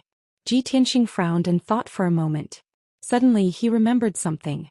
Previously, when he was reading the ancient books in the Heavenly Book Pavilion, he had seen an ancient secret technique that was very powerful and domineering. Thinking of that secret technique, he immediately had an idea. Even if I can't kill Ancestor Sanju, I have a way to make him suffer a fate worse than death. After making up his mind, he no longer hesitated. His body burst out with golden light that shot into the sky. He waved the broken sword and charged towards Ancestor Sanju. Old thief, take this. Zhoosh. Ji Tianxing suddenly pulled out the Burial of Heaven and slashed out a dazzling sword light that was hundreds of feet long towards Ancestor Sanju. On the surface, this sword drawing technique looked no different from before. However, the power of the sword light was 6 times stronger. Moreover, the blazing white sword light contained the power of purple lightning. Ancestor Sanju was thinking about how to resolve the hatred in his heart without killing Ji Tianxing. When the sword light attacked, he came back to his senses. His expression immediately changed and his eyes became extremely serious. Without hesitation, he waved his palms and struck out 2 giant golden palms to block the sword light. Bang! Bang! With 2 muffled sounds, the giant golden palms were shattered by the sword light. The power of the purple lightning sword light did not decrease. It struck Ancestor Sanju and sent him flying. At that moment his magic power shield was shattered. The power of the divine lightning in the sword light turned into tens of thousands of electric arcs and drilled into his body. Lightning bolts flashed crazily, making crackling sounds. He was charred black on the spot. His body was stiff and numb. He could not use any magic power. He drew an arc in the sky and crashed into the sea below in a wretched state. However, he was a half-step essence soul realm expert after all. He came to his senses in an instant. His body emitted a dazzling golden light as he charged into the sky. That damned bastard. He really does control the power of lightning. Ancestor Sanju bellowed in shock. Black smoke spewed out of his mouth. His blackened face looked extremely comical. At that moment, Ji Tianxing charged over again. He stabbed out with the sword of Burial of Heaven. Swish. A cold white light with hints of purple flashed before disappearing instantly. Ancestor Sanju had seen how terrifying this sword technique was and was already prepared. He hurriedly retreated and used all his strength to shrink his defense. He took out a superior-grade soul-level Dharma treasure and used it to block in front of him. It was a grayish-brown flag. It had all sorts of effects and magical uses. Its defense was impressive as well. However, when the cold light suddenly exploded, the flag was blown to pieces on the spot. It turned into countless shards that splattered everywhere. Boom! The dazzling cold light, wrapped in tens of thousands of bolts of purple lightning, exploded in the sky and affected a radius of several hundred kilometers. Ancestor Sanju was at the center of the explosion. He obviously suffered the most. He was blown away on the spot. Over a dozen cracks appeared on his body as blood spurted out.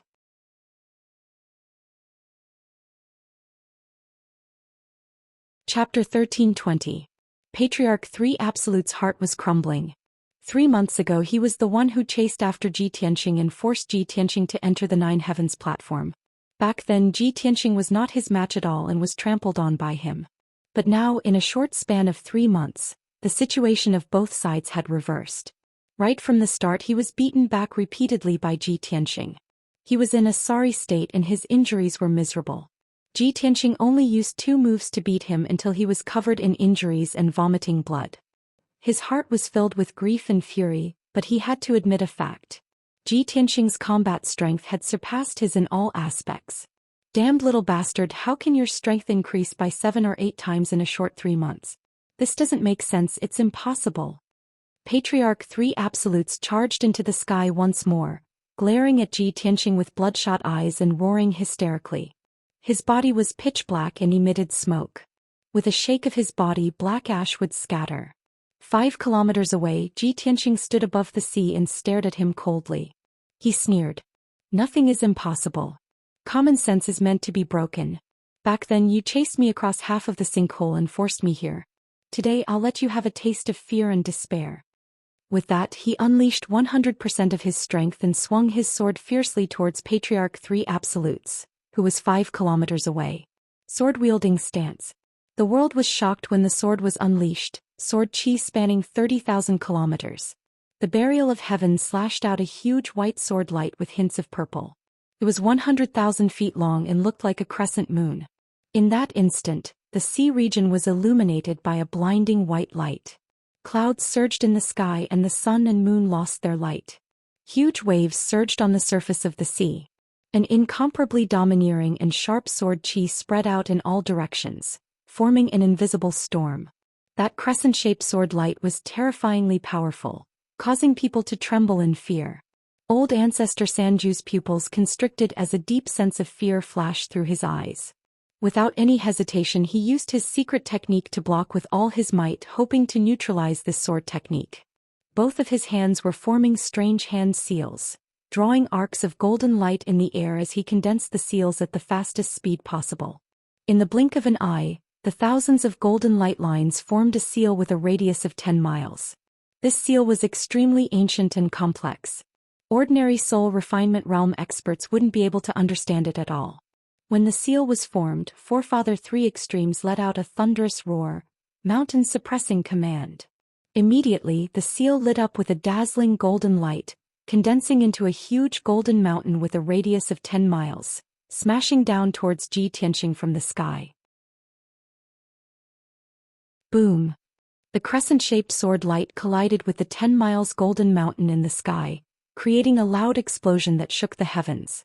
The incomparably heavy and majestic golden mountain looked very majestic and its defensive power was super strong. However, this golden mountain only lasted for a moment before it was cut in half by the crescent-shaped sword light and shattered into pieces. Tens of thousands of golden fragments rained down from the sky, smashing into the sea below with a plop. The crescent-shaped sword light had already pierced through the sky and landed on Patriarch 3 Extremes. Bang! With a dull thud, Patriarch 3 Extremes was blown away once more as he vomited blood. A few more wounds appeared on his body so deep that his bones could be seen. Blood constantly gushed out. His injuries had become even more wretched. He was now covered in wounds and blood and his strength rapidly drained away. The violent power of lightning had already seeped through his body, passing through his charred skin and flesh to strike his meridians and bone marrow. In the blink of an eye, his meridians and bone marrow had been reduced to charcoal. As a result, his body was on the brink of destruction. Only his organs remained intact. No matter how furious and unwilling he was forced to accept reality. Right now he could only be trampled on by Ji Tianxing. If this continued, once Ji Tianxing used the fourth strike, his organs would be destroyed as well. His entire body would be destroyed. As a result, he could no longer care about his face and dignity. He immediately chose to flee. Swoosh! He unleashed all his strength and turned into a golden streak of light, flying away as quickly as he could. However, Ji Tianxing had expected him to flee. He had blocked the path ahead and waited for him. Soul Slash! Ji Tianxing roared coldly. He instantly released 7 soul magic swords and slashed at Patriarch 3 Extremes. The 7 soul magic swords were all dazzling white. They contained dense purple lightning and were surrounded by dazzling lightning. Whoosh whoosh whoosh whoosh. The 7 soul magic swords danced rapidly, sealing off an area of 5 kilometers and drowning out Patriarch 3 extremes. Although there were only 7 soul magic swords, they transformed into tens of thousands of sword lights, weaving into a huge sword net and crazily attacking Patriarch 3 extremes. The Golden Dragon Emperor could not see the scene inside the sword net, but he could hear muffled bangs and Patriarch 3 extremes' miserable cries. Seeing this scene, he immediately frowned.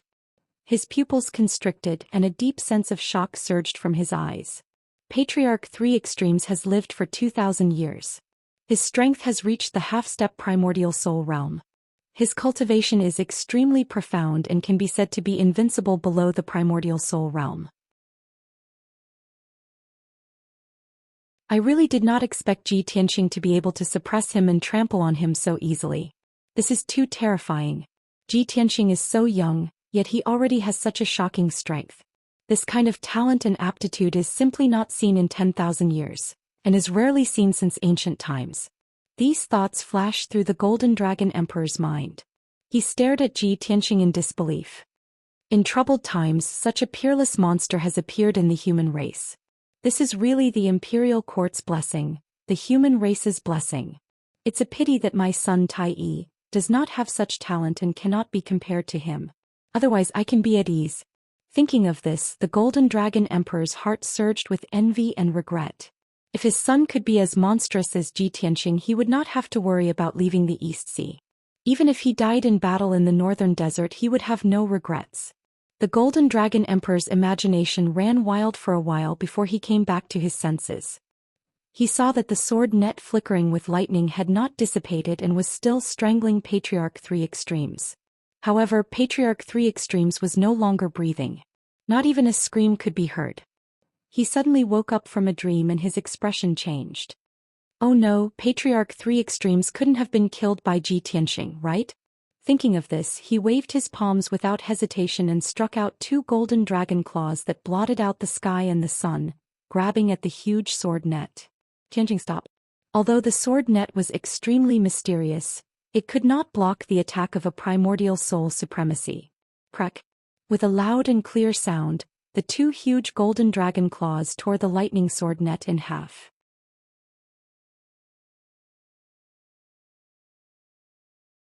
Chapter 1321. Ji Tianqing was truly invincible below the primordial soul stage. Even a half-step primordial soul stage powerhouse like Patriarch Sanju was easily crushed and ravaged by him. However, he still did not know how far he was from a primordial soul stage powerhouse. Now the Golden Dragon Emperor had made his move. With a domineering and forceful stance, he directly tore apart the sword net formed by his spirit sword technique.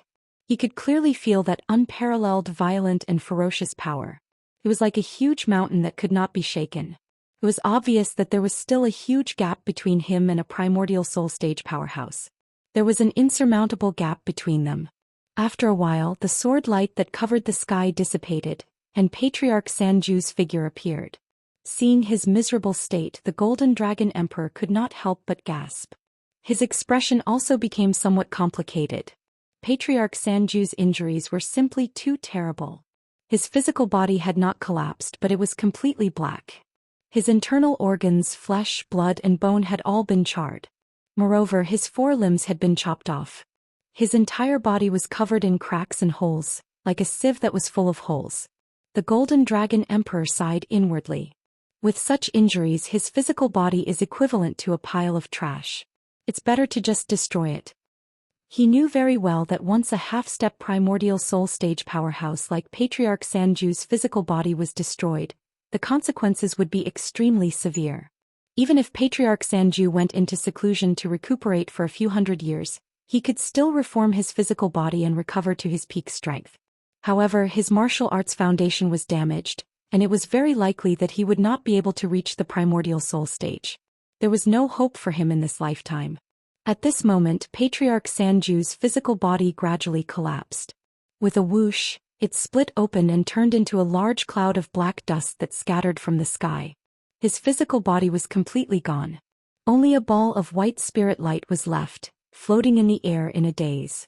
After a momentary daze, he flew toward the Golden Dragon Emperor and yelled in a panicked voice, "Your Majesty, save me! Save me. The spirit voice transmission spread out and reverberated on the surface of the sea. His voice was filled with fear and despair. Xianxia, however, waved his hand and executed a secret capturing technique. With a giant golden palm he grabbed old ancestor Sanju's soul. The Golden Dragon Emperor's expression changed drastically, and he hurriedly yelled, Xianxia, don't act rashly. As he spoke he teleported before Xianxia and stared at him with a dignified gaze. He growled, I promised before that I would save ancestor Sanju's life when he was in danger. This emperor is a man of his word. I will never go back on my word. Xianxia nodded and revealed a playful smile as he said, Your Majesty, how could I possibly allow you to be a person who betrays your trust? Don't worry, I won't kill old ancestor 3 absolutes. He won't die today either. Only then was the Golden Dragon Emperor reassured, and he nodded. In that case you can release him. Xianxia shook his head and his smile became even more playful. I only promised not to kill him and I also guaranteed that he wouldn't die. I never said I would let him go. You. The Golden Dragon Emperor immediately frowned, and a bad premonition arose in his heart. What do you want to do? Xianxia smiled but didn't answer. Instead he executed a secret technique, and a dark purple lightning surged out of his right palm and drilled into Old Ancestor 3 Absolute's soul. Old Ancestor 3 Absolute's injuries were too severe and his strength was weak. Being corroded by the purple lightning he couldn't resist at all. He even let out a shrill cry. Following a series of crackling sounds, Old Ancestor 3 Absolute's soul was wrapped in lightning, and it became half white and half purple. It was very strange. His soul struggled violently for a long time before it gradually calmed down and stopped moving. The Golden Dragon Emperor was worried that Old Ancestor 3 Absolutes had been killed by the lightning, so he hurriedly checked the aura of his soul. Only then did he discover that he had only fainted. Xianxia, what are you doing? He frowned at Xianxia and asked in confusion. Xianxia held Old Ancestor 3 Absolute's soul in his palm and explained with a smile. Just now I used a long-lost ancient secret technique called the Wind Thunder Soul Devouring Technique.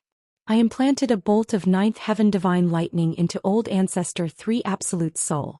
From now on his life and death are under my control. No matter where he escapes, as long as I willed it, that bolt of 9th Heaven Divine Lightning will destroy his soul, and he will die completely. If he doesn't want to die, he can only listen to my orders obediently and become my servant. The Golden Dragon Emperor's pupils constricted, and a complicated expression appeared on his face. He sighed and said, although this method doesn't take his life, it's more ruthless than killing him. Xianxia nodded and said with a calm expression, that's right. The way to take revenge doesn't necessarily have to be to kill people. Wouldn't it be more satisfying to turn your enemy into a servant or dog that you can order around as you wish? The Golden Dragon Emperor looked at him deeply and said in a low voice, you're so young but your methods are so ruthless. In the future you'll definitely achieve great things. However, why have I never heard of this ancient secret technique that you speak of? Xianxia smiled and explained, this secret technique was a secret technique that very few people knew in the ancient times. It was very mysterious and very few people knew it. However, you must have heard of another divine technique derived from this secret technique, and that is the Soul Demonic Seed Technique. The Golden Dragon Emperor's expression changed as he hurriedly nodded and said, of course I've heard of this evil secret technique. It's said that in the ancient times, many evil cultivators used this technique to plant demonic roots in the souls of powerful cultivators of various races. In the end, they completely turned into demons and became evil spirits, bringing disaster to the world. However, in the later stages of the ancient times, this secret technique was too evil and vicious. Countless powerful cultivators spurned it and encircled it. In the end, it was gradually lost. Xianxia nodded and added, you're right, that's indeed the case. However, the Wind Thunder Soul Devouring Technique was originally a secret technique of the righteous sections. After it was learned by the evil cultivators, it was used and modified to become the Soul Demonic Seed Technique. In short, many cultivation techniques originally belonged to the righteous sects, but when they fell into the hands of evil cultivators, they were used to poison living beings and became evil cultivation techniques. The Golden Dragon Emperor gently clapped his hands and a trace of admiration appeared in his eyes. He nodded and said, "That's right. Although you're young, you have such an understanding. You're indeed extraordinary. Today's matter is a personal grudge between you and Ancestor Sanju. As long as you don't kill him today, I won't go back on my word. As for how you deal with him, that's your own business. I won't ask about it and I'll have a clear conscience."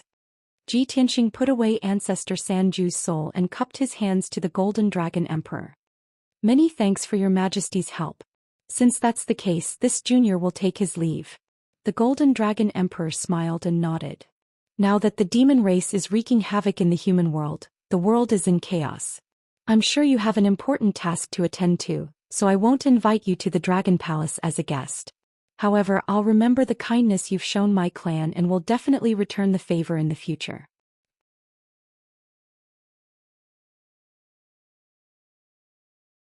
Chapter 1322. Ji Tianxing rode on the little black dragon, flying high in the sky as fast as lightning. In just 10 short days he left Ruin's End. He crossed the vast East China Sea and hurried back to the Central Plain. Along the way he sat on the back of the black dragon as he silently thought about some things. It had already been over half a year since he and Yun Yao left the Central Plain in search of the Neptunian god orb. In that half a year he and Yun Yao had faced countless dangers. They had almost lost their lives many times. However, they had made it through and even profited from the disaster. They had obtained many treasures and their strength had increased drastically. Now Yun Yao was still in seclusion in the world within the sword. She was busy refining the Neptunian god orb. After all, she was refining the orb by herself. Her experience was still rather shallow, so it would take her a very long time. However, Ji Tianxing believed that her strength would definitely skyrocket once she refined the orb. Qianyu was also in the world within the sword. She had always been cultivating in seclusion. Ever since she underwent the heavenly tribulation and reached soul refinement, the innate talent and potential of the heavenly fox bloodline had been completely unleashed. The progress of its strength could be said to be changing with each passing day, rising with the tide, so fast that it made people speechless. Yun Yao, the little black dragon, and Qianyu were all rapidly becoming stronger. To Ji Tianxing this was something worth rejoicing over. He also felt happy for them. However, he remained calm along the way. His heart was filled with worry. He very much wanted to know how the situation of the continent had been in the half a year he had been away. What new developments and news had there been in the war between the three races and the demon army? Had the evil and powerful blood god massacred hundreds of millions of people of various races? Ji Tianxing was worried about the situation of the continent, so he got the little black dragon to hurry back as quickly as possible. A month later, the little black dragon crossed half of the East China Sea and returned to the profound sky continent. When he passed by the cities along the coast, Ji Tianxing paid special attention to the situation of the cities. He looked down from the sky and saw that the cities along the coast had recovered their peace. Most of the reconstruction had been completed as well. Without the blood god and the demon army causing trouble, the commoners had already recovered their peace. They had rebuilt their homes and lived prosperous lives. When he saw this scene, Ji Tianxing felt much more at ease. He didn't stop and continued to rush back to the central continent. He did not forget that when he was ambushed by Murong Zheng, the imperial tutor had personally come to stop him. Afterwards, the imperial tutor solemnly reminded him that he had to make a trip to the imperial court after returning to Zhongzhou. The emperor summoned him and wanted to discuss matters with him face to face. Ji Tianxing had always kept this matter at the bottom of his heart, silently guessing the emperor's intentions. Why did he summon him alone? What was it that the celestial emperor had to talk to him face to face? He remembered clearly that the last time he had seen the emperor was when he had been conferred the title of Heavenly Stellar Region Lord. Other than this kind of major event, he usually did not interact with the emperor. For the emperor to have the imperial tutor deliver a message personally, this matter is definitely not a small one. It's definitely an important one. But there aren't many things between the emperor and I. Perhaps it has something to do with the son of heaven Long Yunshao Kenshin or the demon race? Could it be that the emperor has summoned me back to the imperial court to have me lead an army to the northern border to resist the invasion of the demon race? Ji Tianxing secretly speculated for a long time. He felt that all of these guesses were possible, but he could not be sure what this matter was. 1 month later, Ji Tianxing returned to the central continent. On this evening, The setting sun illuminated half the sky with its golden afterglow. Ji Tianxing rode the black dragon to the heavenly mountain range where the imperial court was located. The most majestic peak in the mountain range was Heaven Connecting Peak. Half of it was obscured by the setting sun while the other half was obscured by white clouds. The palaces and buildings on the summit were faintly discernible in the clouds, and they were even covered in a layer of divine golden light. Ji Tianxing returned the black dragon to the sword world and landed alone halfway up the mountain. After more than 2 years he had once more come to the imperial court of the human race. Even though he was now very strong and his horizons were much broader than before, he still maintained a reverence for the majestic aura of the imperial court. He showed the region lord's golden seal to the guards before being allowed to enter the imperial court. Then he followed the wide and straight divine path all the way to the summit. Not long after he arrived at the summit and explained his purpose to the guards guarding the imperial court. The guard commander did not dare to delay. He hurriedly led him across the square and into the palace of heaven and earth. The sacred and dignified palace of heaven and earth was full of hidden sentries. The defense was very tight. The guard commander led Ji Tianxing to the imperial emperor's imperial study. He bowed and took his leave. Ji Tianxing tidied up his appearance before reporting in a loud voice. Region Lord Ji Tianxing of Tianshan has an audience with His Majesty the Imperial Emperor. In the spacious, bright, exquisite and elegant study, a wisp of sunset passed through the window and shone on the jade floor, bringing a trace of warmth to the solemn and dignified study. There were several thick piles of memorials and official documents on the large purple jade table with dragon patterns. A simple and mysterious bronze incense burner was emitting green smoke in spirals. It emitted the fragrance of purple wood and jade sandalwood, making one's soul feel refreshed. The imperial emperor, who was wearing a golden dragon robe and a purple gold dragon jade crown, was sitting in front of the purple jade table. He was holding a memorial in his hand and frowning in deep thought. His body was tall and his appearance was dignified. Between his brows, there was a righteous aura that could accommodate heaven and earth. Suddenly he heard a voice outside the study. His thoughts were immediately interrupted and he put down the memorial in his hand.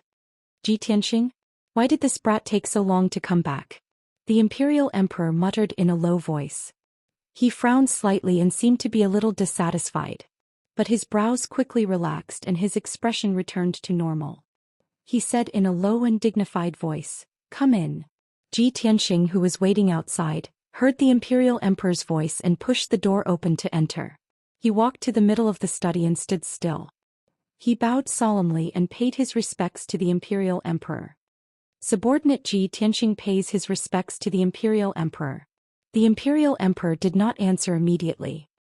He looked at him calmly and sized him up with a deep gaze. In just a moment the imperial emperor saw the changes in him. He was completely different from 2 years ago. Not only was his aura stronger, but he also had the confidence and dominance of an expert. There was also a vast and mysterious aura. Moreover, the imperial emperor could clearly see that his strength had reached the 7th level of the spirit refinement realm. His dermic powers and divine spirit aura were comparable to a half-step essence soul realm cultivator.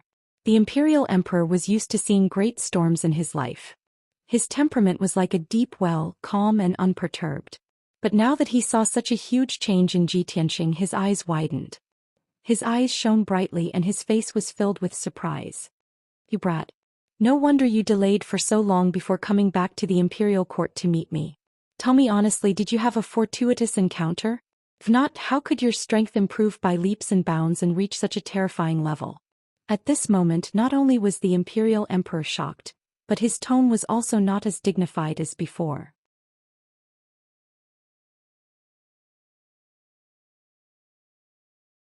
Chapter 1323. When Ji Tianxing saw the emperor's reaction, he wanted to laugh in his heart and felt a trace of pride. The emperor, who has always been aloof and incomparably dignified, would actually lose his composure like this. However, he knew that he couldn't hide his changes from the emperor, so he answered truthfully, "Your Majesty, to be honest, you are right." When the emperor saw his respectful attitude without a trace of resentment, he revealed a satisfied smile. "And since that's the case, then this emperor won't pursue your crime of being late for a few months. You may rise." Ji Tianxing then stood up and looked at the emperor with a calm expression. He asked in a solemn tone, "May I ask what orders does the emperor have for this subordinate to be summoned back?" The emperor muttered to himself for a while before recovering his dignified face. He asked in a deep voice, "Ji Tianxing, let's not talk about this matter for now. This emperor has something to ask you. You must answer truthfully." "Please enlighten me, emperor." Ji Tianxing cupped his hands and bowed. He listened with a calm expression. The monarch stroked his beard and asked in a low voice, "You have a deep grudge with the Murong family. Murong tried to kill you on the way and you were about to kill him to avenge yourself. However, this emperor sent the imperial tutor to stop you and prevent you from taking revenge. Have you ever resented this emperor in your heart?" Ji Tianxing was startled. He never thought that the emperor would ask him this question. Could it be that the emperor sensed my dissatisfaction and was afraid that I would be disloyal, so he tested me in person? This thought flashed through his mind and he immediately became alert. He quickly answered, "Your Majesty, you are the emperor of my clan, the leader of millions of people. This subordinate is your subject. Of course I have to follow your orders. How could I dare to complain?" However, the emperor didn't listen to his dignified words. He stared at him with a sharp gaze and asked, "You don't dare or you don't?" After saying that, he added another sentence, "Think carefully before you answer. This emperor wants to hear the truth. If you have half a lie, you won't be able to hide it from this emperor." Ji Tianxing was even more confused. He did not know what the emperor's intentions were. However, he could sense that the monarch's soul energy was enveloping him, as if he could see through his heart. He knew that he couldn't hide it from the emperor, so he didn't try to explain himself and answered truthfully, reporting to the emperor, "This subordinate did have some complaints at first and was very unwilling. However, after the imperial tutor explained to this subordinate understood your difficulties and intentions. Naturally, the resentment in my heart dissipated. Even when this subordinate caused a huge disturbance in the central state, you didn't pursue the matter. Even if it caused the people to criticize me, you still wanted to protect this subordinate. After careful consideration, I understand that you naturally have your reasons and arrangements for doing so." The imperial emperor had been silent all this time. He stared at him, observing the changes in his expression and the fluctuations of his divine soul. After he finished speaking, the emperor concluded that he was not lying. Only then did his expression soften. "That's right. Tianxing, it's naturally for the best that you can understand this emperor's intentions. Now there's only you and this emperor in this study. Since you can tell this emperor the truth, it proves that this emperor can still trust you and can still entrust you with important tasks." When Ji Tianxing heard this, he knew that the emperor was just throwing a brick to attract jade. The main topic was about to come. He cupped his hands and took the initiative to say, "As the Tianxin region lord, this subordinate should serve the people. If the emperor has any important tasks, please tell me. This subordinate will go through water and tread on fire without hesitation." The emperor glanced at him and said with a playful tone, "Don't be so full of yourself. If this emperor gives you an important task now and asks you to go to the northern border alone to kill thousands of demons and protect the peace of our people, would you still dare to agree?" Ji Tianxing slowly raised his head and looked directly at the emperor. His gaze was firm and unyielding. His voice was sonorous as he said a word. "I dare." The emperor was stunned for a moment. Then he raised his eyebrows and revealed a playful smile. "You brat, I'm afraid you've had an amazing adventure. You're so confident and ambitious."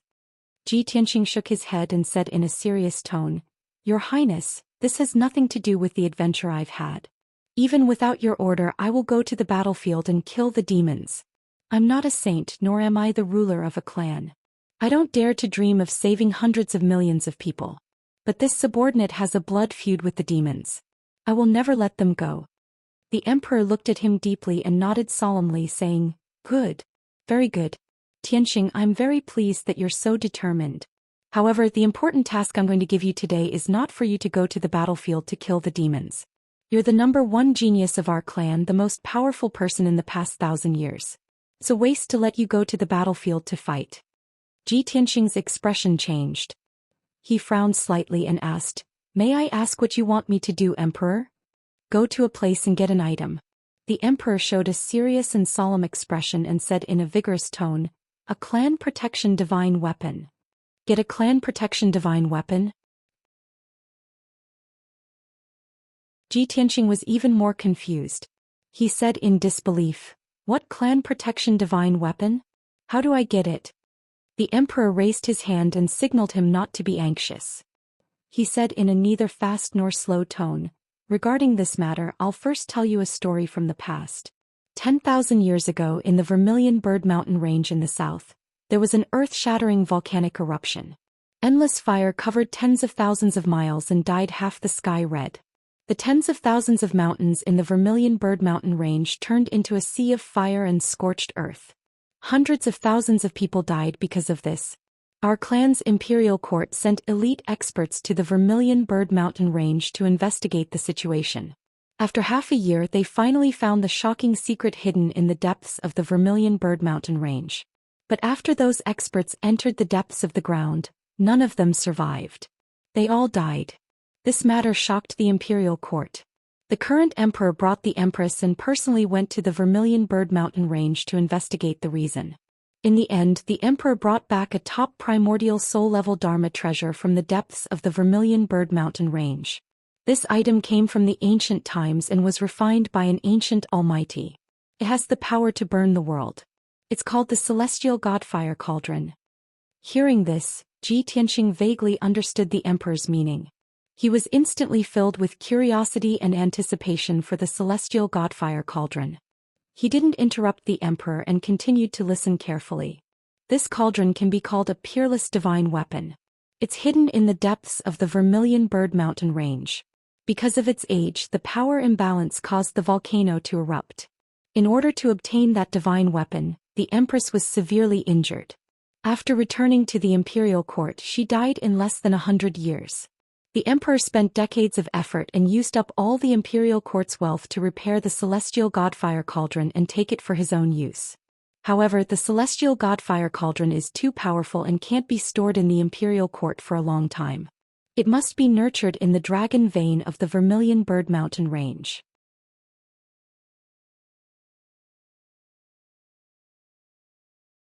Chapter 1324. After listening to the emperor's story, Xianxia already understood the emperor's intentions. "Emperor, you mean you want me to go to the Vermilion Bird Mountain Range to retrieve the Big Dipper Godfire Cauldron?" The emperor nodded slightly and said solemnly, "That's right." Xianxia frowned and asked, "Emperor, I have a question. The Big Dipper Godfire Cauldron has been stored in the Vermilion Bird Mountain Range since 10,000 years ago. Now that 10,000 years have passed, the thousands of experts guarding that divine artifact must have died long ago, right?" The emperor nodded again and explained, "Of course. However, I have not finished my story, so you have to listen patiently." "Please continue, Emperor." Xianxia was stunned for a moment before he quickly cupped his hands and continued to listen. The emperor continued, "Those thousands of experts have been guarding the Vermilion Bird Mountain Range to protect the Big Dipper Godfire Cauldron. However, after the news was leaked, all the experts in the world knew about it, especially the experts of the demon race. They schemed to snatch the Big Dipper Godfire Cauldron.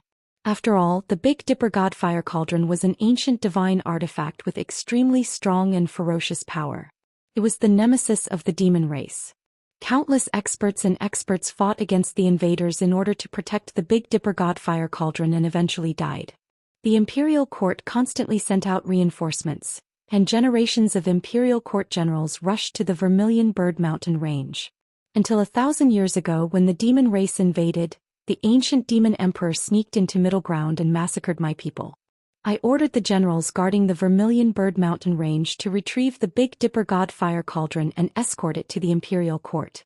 I wanted to borrow the power of the Big Dipper Godfire Cauldron to deal with the ancient demon emperor and get rid of the demon venomous insects. However, hundreds of generals and experts were intercepted by several demon marshals while escorting the Big Dipper Godfire Cauldron, and almost all of them died. Fortunately, I arrived in time to protect the Big Dipper Godfire Cauldron and used the power of the Big Dipper Godfire Cauldron to kill several demon marshals and suppress the demon venomous insects. I'm sure you know what happened after that. I asked Kenshin for help. Kenshin chased after the ancient demon emperor and sealed him in Tianjin region. Hearing this emperor's words, the Dipper God Fire Cauldron of the emperor had Big Dipper God Fire Cauldron the emperor.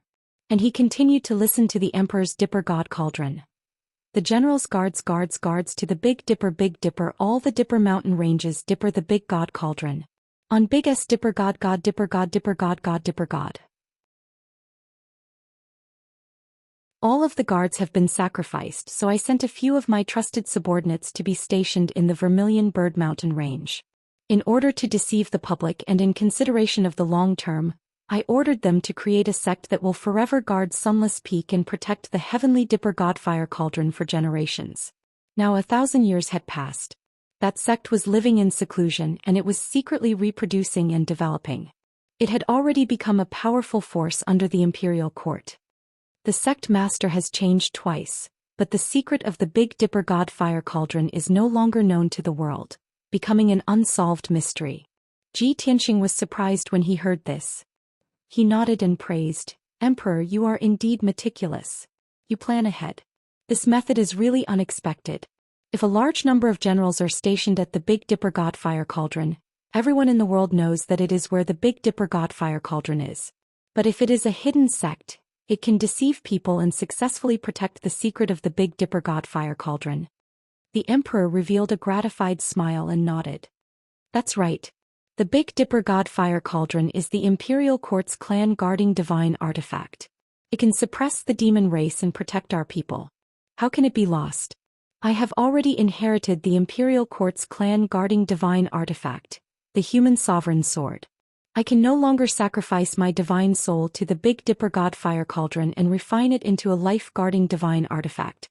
I have long planned to bestow the Big Dipper God Fire Cauldron to Xiao after he reaches the soul refinement realm and let him control this divine artifact. It's just that at present, the fiend race army is sweeping the world once more, wantonly attacking the various races. Troubled times have already arrived. The situation is urgent, time waits for no one. This emperor must take out the Big Dipper God Fire Cauldron as soon as possible and entrust it to a suitable person. Only then can it unleash a greater effect. Therefore this emperor deliberated for a long time and finally decided to entrust this clan-guarding divine artifact to you. Let you wield the Big Dipper God Fire Cauldron and resist the fiend race's invasion.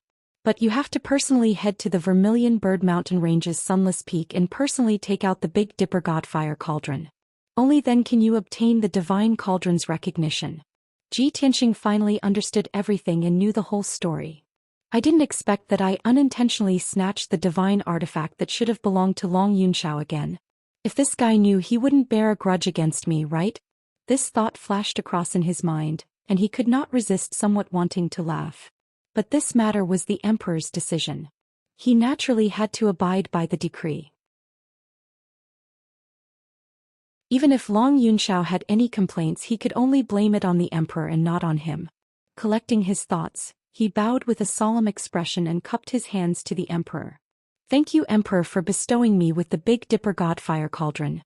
If I wield the Big Dipper God Fire Cauldron, I will definitely protect my people and territory with my life and fight the fiend race to the end." The emperor nodded with satisfaction and said in a deep voice, "Here is a map of the Vermilion Bird Mountain Range. Take it and follow the map to find Sunless Peak.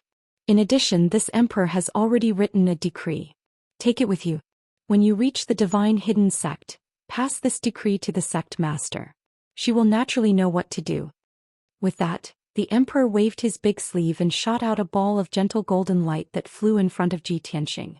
Ji Tianxing reached out to take a look and saw that there were two scrolls in the golden light.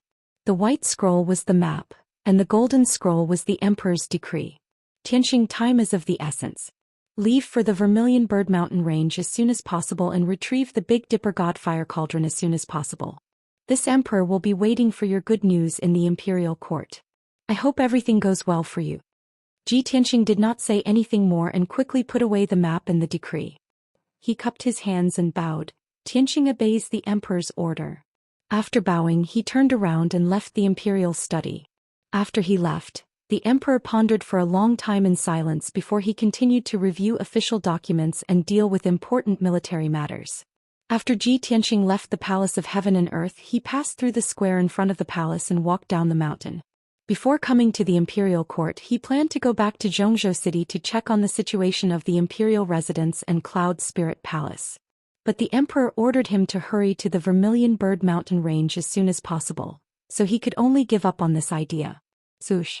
After leaving the imperial court, he rode the black dragon into the sky and rushed to the Vermilion Bird Mountain range as fast as lightning. On the way, he calmed down and carefully recalled the emperor's words. Vermilion Bird Mountain Range, Sunless Peak, Hidden God Sect. Why do I have a sense of déjà vu when I heard these names before? He muttered the 3 words Divine Hidden Sect, and frowned for a long time before he finally remembered.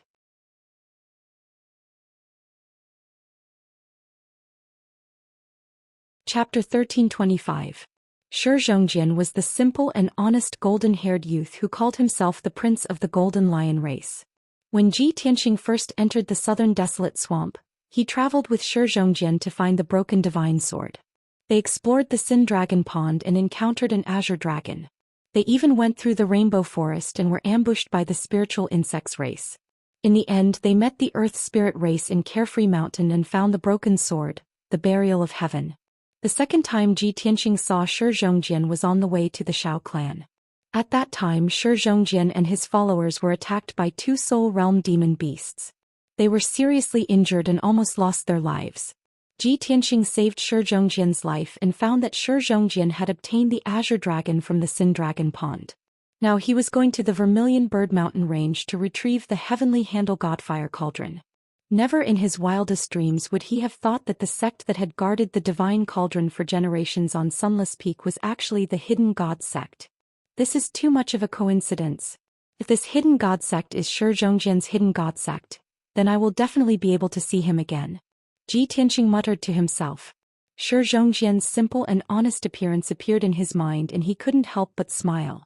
The Vermilion Bird Mountain range was located in the southwest of Central State, between the human and demon territories. Even with the little black dragon's flying speed, it would take about 10 days to travel from the imperial court to the Vermilion Bird Mountain range. The Vermilion Bird Mountain range was very vast and desolate. No one could be seen for many years. Without a map, ordinary martial practitioners couldn't enter the depths of the mountain range. Moreover, the terrain of the Vermilion Bird Mountain range was very steep and there were many powerful demons and beasts. The environment was very dangerous. An expert like Ji Tianxing wouldn't be able to find Sunless Peak if he rashly entered the Vermilion Bird Mountain range and wasn't familiar with the terrain. Moreover, he would encounter all kinds of trouble and danger. Therefore, he took out the map of the Vermilion Bird Mountain range given to him by the emperor and carefully observed it for a long time.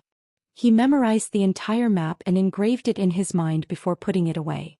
Then he placed the broken sword on the black dragon's back and entered the sword world. Yun Yao, Qian Yu and the Jinshan king were all in seclusion in peaceful Soil City, constantly increasing their strength. However, Ji Tianxing did not enter the sword world to visit them. He flew above the city, crossing thousands of li of mountains and rivers. He arrived at the depths of the vast mountain range and stopped above a valley. This was a deep valley with a radius of 200 miles. The valley was filled with all kinds of strange flowers and plants and a dense forest. In the middle of the valley stood an ancient dark green tree that was thousands of feet tall, like a giant peak. This ancient tree was incomparably huge. It was at least 300 feet thick. At first glance, one could tell that it was a spirit tree that had lived for thousands of years. Hundreds of thousands of branches extended from the treetop that was thousands of feet tall, and it was covered with green and translucent leaves. The vast canopy of the trees covered the entire valley within a radius of 200 miles. This astonishingly huge ancient tree was actually the family treasure of the Duanmu family. It was a high-grade soul-level magic treasure, the Azure Light Treasure Tree. Ever since Ji Tianxing killed Duanmu Huang and obtained the Azure Light Treasure Tree, he rarely used this magic treasure. He only used it for healing. As his strength increased, the chances of him using the Azure Light Treasure Tree became fewer and fewer. But now the Azure Light Treasure Tree had a new use and effect. Because it had become Forefather Sanju's main body. More than a month ago, Ji Tianxing used the Wind Thunder Soul Devouring technique to control Forefather Sanju's soul, turning him into a slave. Unfortunately, Forefather Sanju's physical body had been destroyed, and only his soul was left. He could not unleash much power. If Forefather Sanju went into seclusion to recuperate and reform his physical body, it would take at least a few hundred years. This was obviously not realistic. Therefore, Ji Tianqing had a sudden idea to merge Forefather Sanju's soul with the Azure Light Treasure Tree. This way, Forefather Sanju would be able to possess his main body and recover his strength in a short period of time. Moreover, he would be able to unleash the power of the Azure Light Treasure Tree and possess powerful healing and recovery abilities. Once this method succeeded, Ji Tianqing would have a powerful slave with powerful healing abilities. Ji Tianqing stood in the sky above the valley and stared at the Azure Light Treasure Tree for a while before seeing the result. After more than a month of seclusion, Forefather Sanju had successfully merged with the Azure Light Treasure Tree. Now the Azure Light Treasure Tree was Forefather Sanju and Forefather Sanju was the treasure tree. The two had merged into one, complementing each other and becoming stronger. Seeing this, Ji Tianqing revealed a gratified expression and asked, "Forefather Sanju, how is your cultivation going?" Forefather Sanju was cultivating, trying his best to increase his strength. Suddenly hearing Ji Tianqing's voice, the entire treasure tree trembled and the thousands of branches rustled. Then Forefather Sanju's voice came from the treasure tree, and his tone was filled with respect and fear as he said, "Master, I have successfully merged with the treasure tree and recovered 80% of my strength. This old servant kneels and thanks Master for not killing me. Thank you Master for bestowing this old servant with the green light treasure tree as my body, allowing this old servant to benefit from this disaster and obtain a new life." Ji Tianqing was very satisfied with Forefather Sanju's reaction, and asked despite knowing the answer, "You were originally a half-step immortal soul stage expert, able to call yourself an ancestor overseas and live a carefree life. Now that you have become my slave, not only do you not have any complaints, you even want to thank me? Why is that?" The treasured tree gently swayed its branches, bowed down and made a respectful gesture and answered, "Master, this old servant had eyes but failed to see. I dared to provoke you, so I deserve to die. Master only needs a single thought to completely destroy this old servant. However, Master is benevolent and spared my life.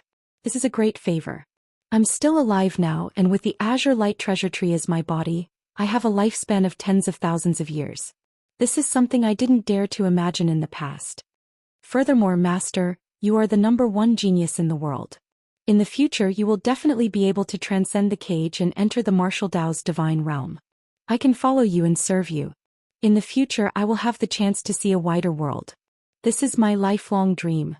It is precisely because of this that I am grateful to you." The corners of Ji Tianqing's mouth curled up as he said in a playful tone, "Forefather Sanju, there's no need to pretend with me. I won't fall for it. To tell you the truth, no matter how much you hate me, it's useless. Don't think that you can make me lower my guard by pretending to be loyal and obedient. You will have a chance to escape in the future. That's impossible.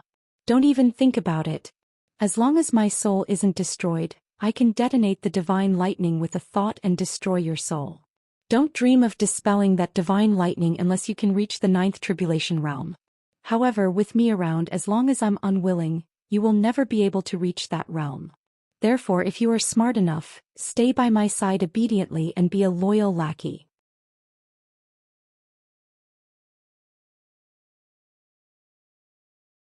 Chapter 1326. Ji Tianqing's words caused the Azure Light Treasured Tree to tremble. Clearly, these words were like daggers that stabbed deeply into Forefather 3 Severing's soul, causing his thoughts to churn. He fell silent for a long time before he gradually calmed down. Swish! Azure light surged out of the Azure Light Treasured Tree, quickly condensing into a figure that flew before Ji Tianqing. The figure condensed from green light was an old man in green robes. He looked exactly like Forefather Sanju. Although he was tall and burly, his aura was extremely gentle and reserved, just like an old butler. He bowed respectfully, then said to Ji Tianqing, "Master, thank you for telling me the truth and dispelling those unrealistic fantasies of mine. Don't worry, Master, I understand your intentions. I won't dare to be disloyal in the future and will be absolutely loyal to you." Ji Tianqing glanced at him. Seeing the calmness after despair in his eyes, he nodded in satisfaction. "It's good that you understand. In the past you were Forefather 3 Severing of the Heaven Evasion sect. Although you were domineering, You were shackled at the soul refinement realm and would never be able to reach the soul refinement realm. Now you've fused with the azure light treasured tree and become my servant. To you this is not only an unforeseen event, but also a fortuitous opportunity and fortune. Forefather 3 Severing nodded and said emotionally, everything that has happened in the past few months has been like a dream to me. I'll just treat it as a rebirth. From today onwards, I'm no longer Forefather 3 Severing. I'm just an old servant by your side. Don't call me Forefather 3 Severing. Just call me a San. San? Ji Tianxing raised an eyebrow and looked at him strangely. Forefather 3 Severing nodded calmly and explained, I've been an orphan since I was young. I was adopted by my master and brought to the Heaven Evasion sect to cultivate. After I became famous, I called myself Swordsman 3 Severing. 1,000 years later, I became Forefather 3 Severing. Ji Tianxing waved his hand, indicating that he didn't need to say anything more. Okay, then I'll call you Asan from now on. You can recuperate here. I'll call you when I need you. With that, he turned around and left. Farewell, master. Forefather 3 Absolutes stood in the air above the valley and bowed respectfully, sending him off with his eyes. In the blink of an eye, 10 days had passed. That evening, Ji Tianxing entered the depths of the Vermilion Bird Mountain range and arrived at Sunless Peak. Looking down from high up in the sky, one could only see steep and lofty mountain ranges all around them. There was no end to them. A few enormous and majestic mountain ranges lay quietly on the ground like enormous dark brown dragons, bathing in the light of the setting sun. In the mountain range there were many towering peaks that were thousands of feet tall, emitting an ancient aura. Ji Tianxing didn't know how long this mountain range had existed. However, judging from the degree of weathering of the rocks in the mountain range, at least tens of thousands of years had passed. The strange thing was that the temperature in the Vermilion Bird Mountain range was very high. The closer one got to the depths of the mountain range, the hotter the air became. Especially near Sunless Peak, the air fluctuated invisibly, emitting a terrifyingly high temperature. Cultivators below the Sky Origin realm couldn't stay in this area at all. If they stayed any longer, they would be roasted into charcoal. Of course, the mountain range in all directions was barren, and not a drop of water could be seen. All the mountain ranges and the ground were charred black. There were even dark red lava flowing in some low-lying valleys. There were also many mountain peaks that were emitting black smoke, and one could vaguely see flames flickering. Before Ji Tianxing came, the emperor had briefly introduced that there was a huge volcano hidden in the center of the Vermilion Bird Mountain range. Under Sunless Peak, there was a vast sea of lava hidden deep underground. Ji Tianxing didn't know why this mountain range was called the Vermilion Bird Mountain range. However, he knew that this was a world of fire and the surrounding mountains were all called Flaming Mountains. Among the many mountain peaks, there was one that was the most majestic and tall. It was the Sunless Peak in front of him. It was 2,000 feet tall, covered an area of 400 miles and was indomitable. There were no buildings at the foot of the mountain, and it didn't have a plaza like ordinary sections. It was surrounded by deep valleys and mountain streams, and there was only a mountain gate at the waist of the mountain. The mountain gate wasn't big, only 10 feet tall and 10 feet wide.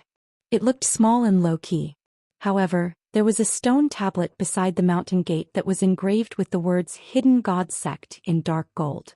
The writing was like dragons and snakes, and it was majestic.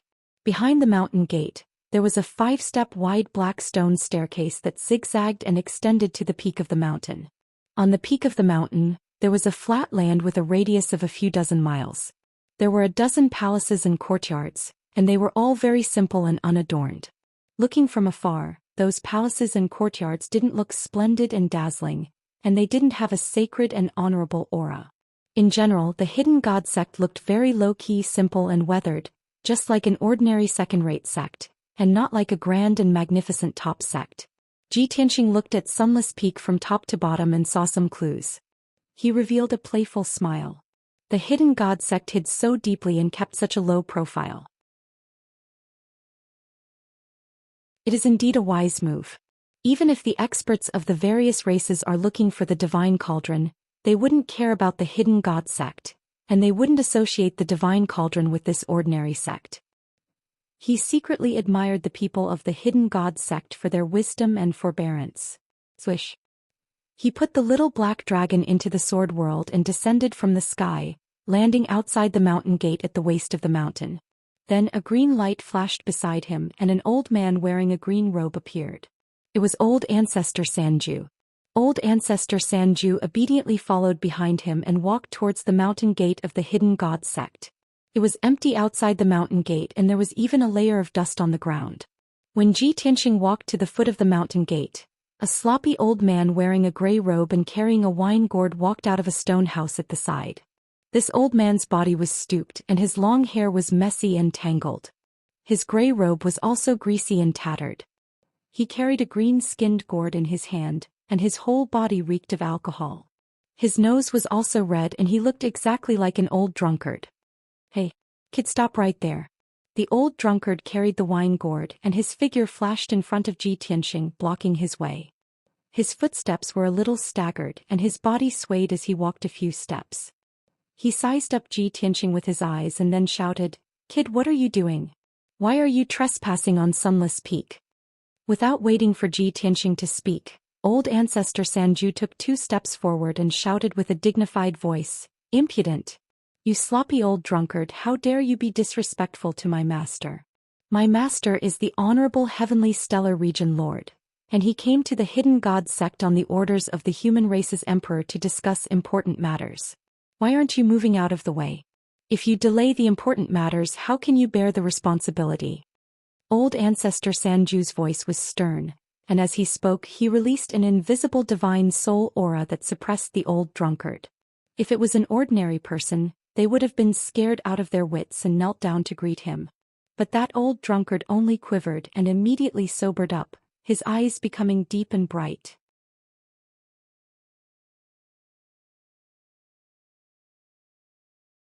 Chapter 1327. Ji Tianxing found it strange just now. Why would the Hidden God sect make such an arrangement? Even if they didn't send a large number of experts to guard the sect, they shouldn't have let a sloppy old drunkard guard the sect, right? Now, the old drunkard had blocked old ancestor Sanju's divine soul pressure without retreating half a step or showing the slightest fear. Only now did he understand that the old drunkard was a hidden expert. He secretly released his divine soul power and discovered that the old drunkard's strength had reached the 9th level of the soul refinement realm. Moreover, the old drunkard's cultivation was abnormally deep and was not inferior to the current old ancestor Sanju. No wonder the Hidden God sect is so desolate with only one old drunkard guarding it. With him here, it's comparable to an army of thousands. As long as it's not a primordial soul supreme, it's impossible to barge in. This Hidden God sect seems to be low-key and even a little declining, but they have such wisdom and courage. It's really unbelievable. These thoughts flashed through Ji Tianxing's mind, and he finally understood why the emperor trusted and valued the Hidden God sect so much. At this time, the old drunkard raised his head and drank a mouthful of wine with his green calabash in hand. The strong smell of wine seeped out and actually contained a strong divine soul power, causing one's divine soul to be in a daze. His dark face flushed red as he glanced sideways at old ancestor Sanju and Ji Tianxing.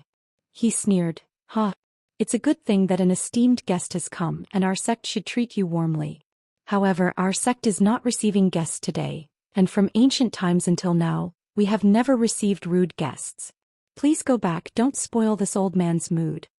The old drunkard's breath reeked of alcohol as he said these words drunkenly. As his voice fell, he casually drew a line with his left index and middle fingers, creating a deep ravine on the stone floor beneath his feet.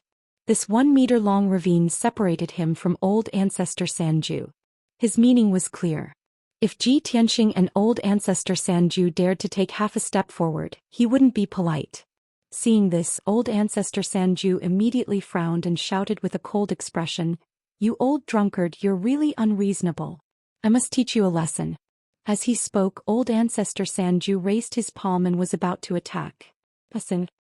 Ji Tianxing waved his hand, indicating for old ancestor Sanju to leave. Old ancestor 3 Absolute's body trembled. He hurriedly suppressed his anger and surging magic power and obediently retreated to the side. Ji Tianxing took 2 steps forward and calmly looked at the old drunkard. He took out the mountain and river seal and said, "Senior, please forgive my servant for offending you earlier. I am Ji Tianxing, the leader of the Tianjin region." Today I am here to visit your sect under the order of the Emperor. I would like to discuss an important matter with your sect leader. Please pass on my message. He announced his identity and flashed his identity token. He expressed his intentions to the Hidden God sect in a formal manner. In his mind, the old drunkard was a martial expert. He would know what was important and wouldn't dare to make things difficult for him. But he didn't expect that the old drunkard would glance at him and didn't even bother to look at the seal in his hand. He waved his hand and said, "Young man, who you are and who you're following has nothing to do with me. It has nothing to do with my sect. My sect is a small sect that lives in seclusion. We have always avoided the world and never participated in worldly disputes. We have nothing to do with the imperial courts of the various races. Please go back and don't stay here. Otherwise, I will have to chase you out." Ji Tianxing immediately frowned and stared into the old drunkard's eyes. He asked in a deep voice, "Senior, are you serious? You have to consider the consequences." The old drunkard glanced at him and drank a mouthful of wine. He sneered mockingly, "Are you threatening me? Young people nowadays are so arrogant and lawless." Finished speaking, he carried his wine gourd and staggered back into the sect. He returned to his stone house and lay down. At this damned old drunkard. Old Ancestor 3 Absolutes was so angry that his face turned ashen. He frowned and was about to chase after the old drunkard. Ji Tianxing waved his hand. Only then did he stop and retreat. He looked at Ji Tianxing with a puzzled expression and asked, "Master, is this old drunkard's brain muddled? Or is he pretending to be muddle-headed? Does he dare to disobey the orders of the imperial court?" Ji Tianxing frowned and thought for a moment. He shook his head and said, "When he said those words just now, I saw that his eyes were clear and his soul fluctuations were normal. He didn't seem to be lying. This means that this old drunkard probably doesn't know." Old Ancestor 3 Absolutes was even more puzzled and asked back, "Even if the Hidden God sect is deliberately hiding it, the old drunkard is a top expert. How could he not know about the relationship between the Hidden God sect and the imperial court?" Ji Tianxing said calmly, "Not necessarily. This old drunkard is just a gatekeeper, not an elder or sect master of the Hidden God sect. It's possible that he doesn't know." Old Ancestor 3 Absolutes thought for a moment and felt that it made sense. He couldn't help but ask, if a gatekeeper is so strong, how strong is the Hidden God sect? Could it be that they have a primordial spirit realm expert overseeing them? That's possible. Ji Tianxing nodded. Old Ancestor 3 Absolutes thought for a moment and asked, "Master, what do you plan to do?" "You don't know who the sect master of the Hidden God sect is and you can't contact him. Are we going to be stopped by the old drunkard and have to wait here?" Ji Tianxing shook his head and showed a playful smile, saying, "There's no need for that. I have my ways." After saying this, he rummaged through his interspatial ring for a while and quickly found a communication jade slip. He inputted a message into the communication jade slip and released the jade slip. Whoosh! The jade slip turned into a stream of light and flew into the sky, immediately disappearing. Old Ancestor 3 Absolutes saw this and asked doubtfully, "Master, what are you?" Ji Tianxing smiled and explained, "A long time ago I met an upright and brave young man who happened to be a disciple of the Hidden God sect. When I went to the Shao clan and saved his life on the way, he gave me 2 communication jade slips and told me to contact him in the future. It just so happened that they came in handy today." Old Ancestor 3 Absolutes came to a realization and silently stood to the side, not saying anything more. The two waited for 100 breaths of time at the mountain gate before they saw a dazzling light of true essence on the mountain peak. In the next moment, a young man in white robes, riding a 1,000-meter-long dark gray flood dragon, charged over at lightning speed. Whoosh! In a short 2 breaths of time, the gray flood dragon rushed to the mountain gate and stopped in front of Ji Tianxing and Old Ancestor 3 Absolutes. The violent wind brought by the flood dragon blew the sand and stones under the mountain gate, and dust filled the sky. The white-robed young man didn't care at all. His face was flushed with excitement as he hurriedly jumped off the dragon's back.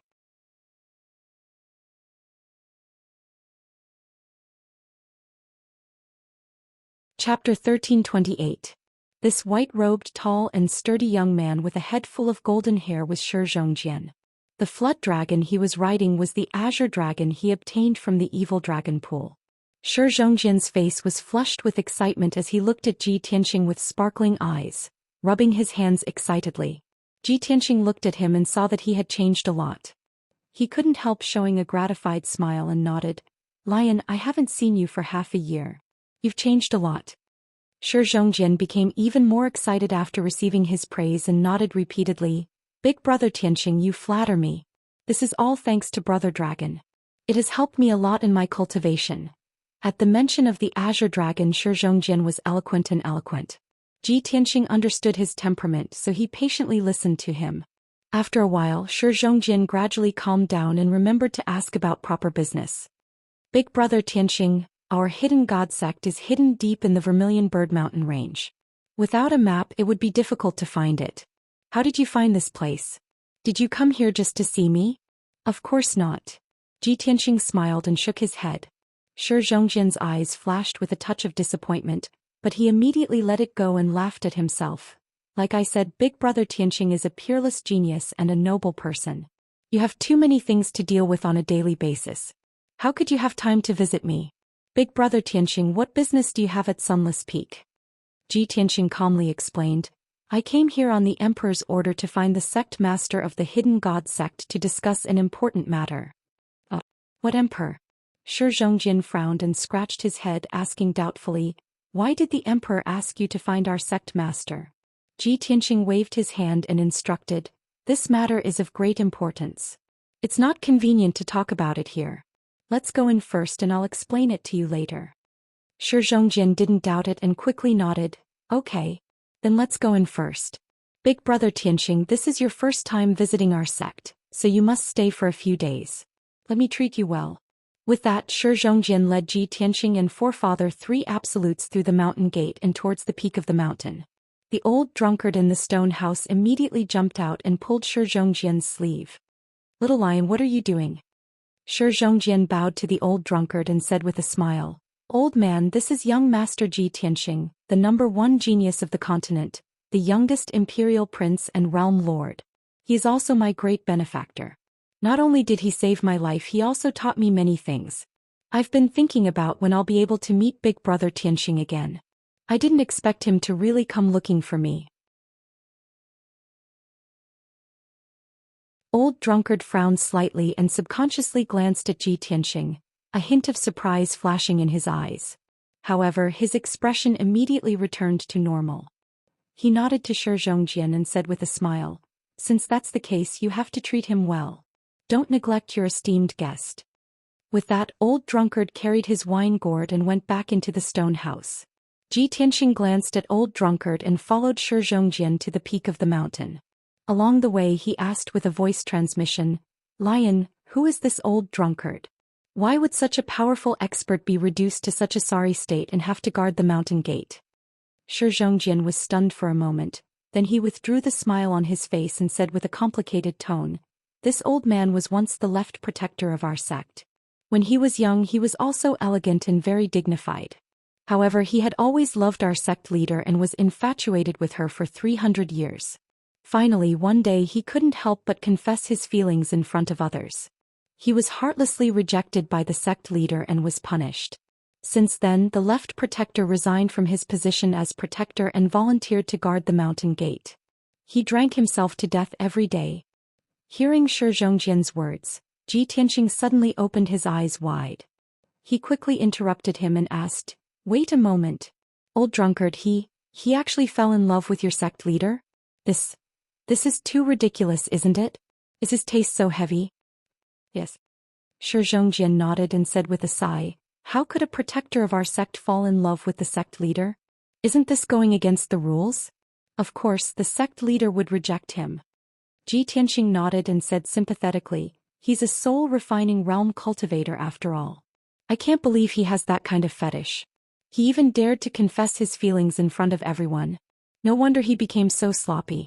However, he is also very infatuated. Even though he was rejected by the man he loves, he still stayed in the Hidden God sect to guard the sect." This time it was Shi Zhongjian's turn to be stunned.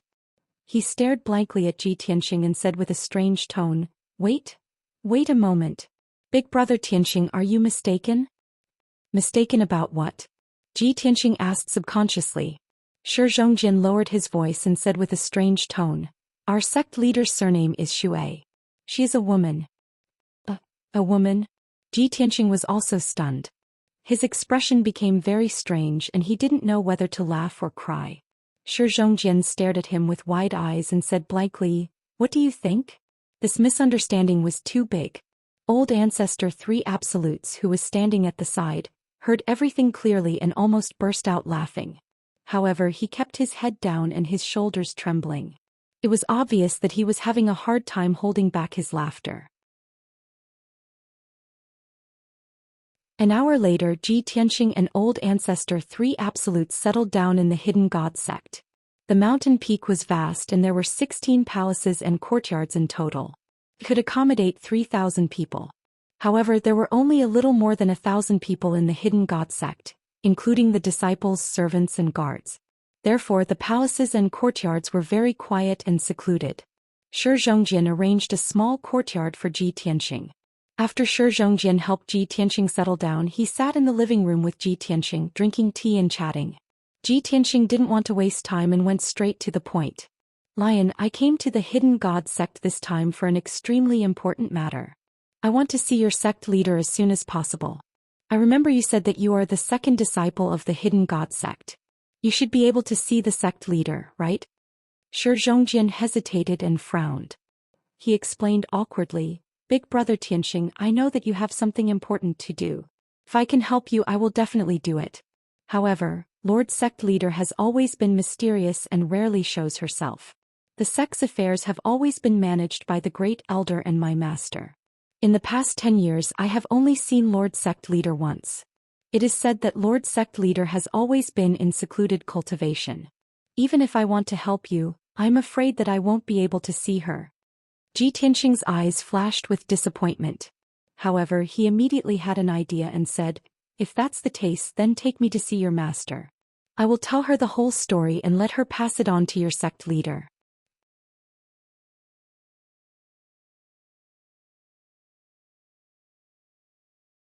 Chapter 1329. Shi Zhongjin immediately fulfilled his promise and brought Ji Tianqing to see his master. His master was the second elder of the Hidden God sect, a soul refinement realm expert who had cultivated for 400 years. The second elder doted on Shi Zhongjin very much. When she learned that Shi Zhongjin had something to discuss with her, she immediately put down whatever she was doing and received him and Ji Tianqing in the living room. When Ji Tianqing saw the second elder, he realized that she was a middle-aged woman. She looked graceful, elegant and kind. The two exchanged greetings, and when the second elder learned of Ji Tianqing's identity, she was very grateful to him. After all, Shi Zhongjin had already told the second elder about his adventure with Ji Tianqing. Ji Tianqing exchanged a few pleasantries, and then told the second elder the reason for his visit. "Second elder, I am here on the orders of the emperor to discuss an important matter with your sect master. Unfortunately, your sect master is very secretive, so I would like to ask the second elder to help me pass on a message." The second elder nodded slightly and said in a gentle voice, "Young Master Ji, if this old woman can help with this matter, I will definitely do so. But please understand that our sect master is in secluded cultivation and cannot be disturbed. Can you please tell this old woman why the emperor of the human race sent you here? If the matter is very urgent, this old woman can only pass on the message to Lord Sect Master. Otherwise, this old woman cannot rashly disturb the sect master's cultivation." Ji Tianqing saw the second elder's expression and guessed that she didn't know either. Sigh. The Hidden God sect has hidden this matter very well. Even Elder Lian Air doesn't know that the Hidden God sect is a subordinate force of the emperor. What should we do now that the sect master of the Hidden God sect is in secluded cultivation? Ji Tianqing frowned slightly and sighed in his heart. After a moment of silence, he looked at the second elder with sincere eyes and said in a serious tone, "Second elder, your sect is a hidden sect and has always been in seclusion. Perhaps you don't know the significance of the emperor's decree of the human race's emperor. However, I have to tell you that this matter is of utmost importance. It is even related to the fate and survival of the Hidden God sect. As long as you seek an audience with your sect master and tell her that the emperor has sent someone here with a decree, she will definitely know what to do." Hearing how serious Jiunshu was, the second elder was shocked. His eyes widened and he said in disbelief, "Young Master Ji, don't be an alarmist." "I swear on my head," Ji Tianqing said solemnly. The second elder stared at him for a while before nodding. "All right, this old one is willing to believe young Master Ji this once. Young Master Ji, please go back and rest."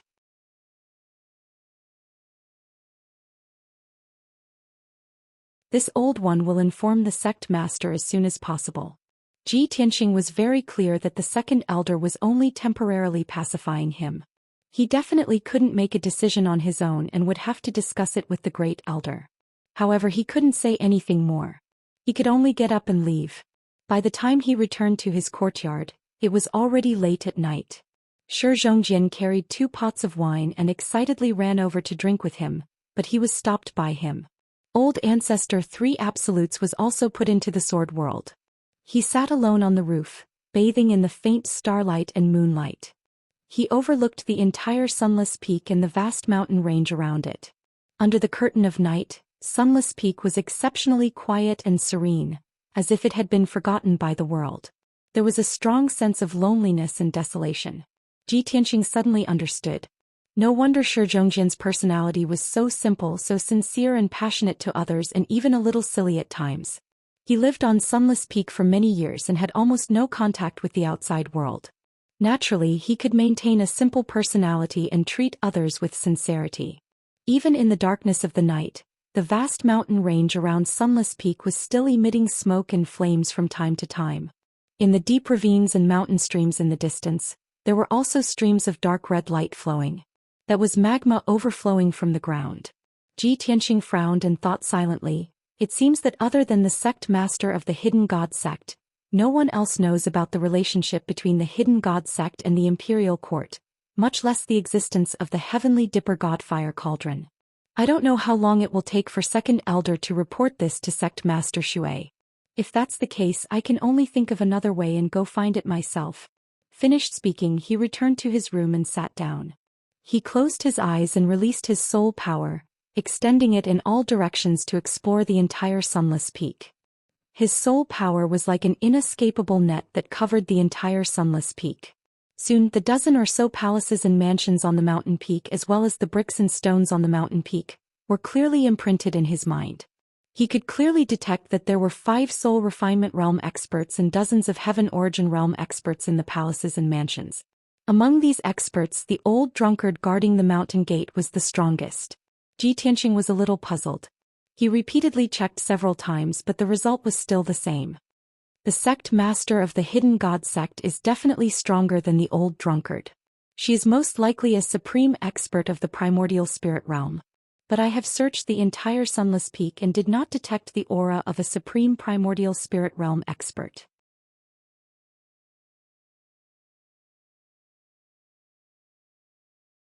It seems that sect master Shui is not on Sunless Peak. But if she is not on Sunless Peak, where could she be cultivating in seclusion? Ji Tianqing frowned and thought for a moment. Suddenly, a thought flashed through his mind and he had a guess. That's right. Deep underground. The Imperial Emperor once said that there is a vast sea of magma deep in the Earth's core under Sunless Peak. That heavenly Dipper God Fire Cauldron is sleeping in the magma sea. Could it be that sect master Shui is cultivating deep underground? Or is she guarding that divine cauldron personally? After this thought appeared in his mind, he impatiently manipulated his soul power to pass through Sunless Peak and explore deep underground. With his current strength, his soul power could cover 100 miles. He was confident that his soul could extend 100 miles and explore the situation deep underground. However, when his soul passed through Sunless Peak and extended 80 miles, it was blocked by a layer of dark red barrier. That layer of dark red barrier was like a curtain of flame that stretched across the rock layer underground. He tried a few times, but he could not break through the barrier and see the situation deep inside. Moreover, that barrier covered an area of 100 miles. It was so wide that it seemed boundless. Ji Tianqing was helpless. At the same time, he was even more certain that sect master Shui was very likely deep underground. He thought for a moment, then got up and left the small courtyard. He personally entered Sunless Peak and dived deep underground. In order to not be discovered by the elders of the Hidden God sect and cause unnecessary misunderstandings, he was very careful. He restrained his soul aura and slowed down his diving speed. It took him half an hour to reach 80 miles underground. It was pitch black all around and there were scorching rock layers everywhere. The temperature underground was extremely high. Even those hard rocks that did not melt had a hint of dark red. Xianxia slowly approached the dark red barrier and prepared to observe that mysterious barrier. But at this moment, a cold voice suddenly sounded behind him.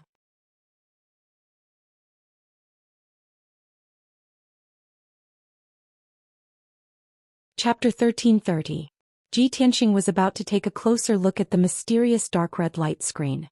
Suddenly, a voice came from behind him.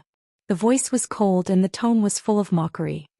He subconsciously turned his head and saw a black figure standing in a rock crack 100 steps behind him. Near the dark red light screen there were wide rock cracks and holes. They seemed to be traces left behind by a volcanic eruption. Xianxia was also standing on a rock, frowning as he sized up the figure. It was a sloppy man with knotted hair. His clothes were greasy and full of holes. There was no doubt that it was the old drunkard who was guarding the mountain gate. However, he was not holding a wine gourd at the moment, nor was he as drunk as he was during the day. His eyes were clear and bright and his body was no longer hunched. He was actually emitting an invisible and powerful aura. At this moment he was no longer a sloppy drunkard. He had truly recovered the aura and majesty of a top expert. He stared at Xianxia with a fierce look in his eyes, sneered and said with a cold tone, "I've long known that you little rascal tried every means to sneak into our sect because you're up to no good." This old man was right. You sneaked into our sect's forbidden area in the middle of the night on your first day in our sect. How audacious. As he spoke, he released an invisible spiritual pressure that pressed down on Xianxia. Xianxia was indifferent. He looked at him calmly and asked, "With my strength, it is impossible for you to get within 300 meters of me without making a sound. How did you do it?" You don't need to know." The old drunkard sneered disdainfully. "This old man is an expert at the 9th level of the soul refining realm. How can I not have secret techniques and consummate skills? Moreover, this is Sunless Peak. This old man has lived here for hundreds of years. I am very familiar with every brick and stone here." Xianxia nodded and stopped asking about this matter. He said with a calm expression, "I know. Even if I told you that I have no evil intentions towards the hidden god sect and that I am only doing this because of an emergency, you wouldn't believe me, would you?" Old drunkard pursed his lips and sneered.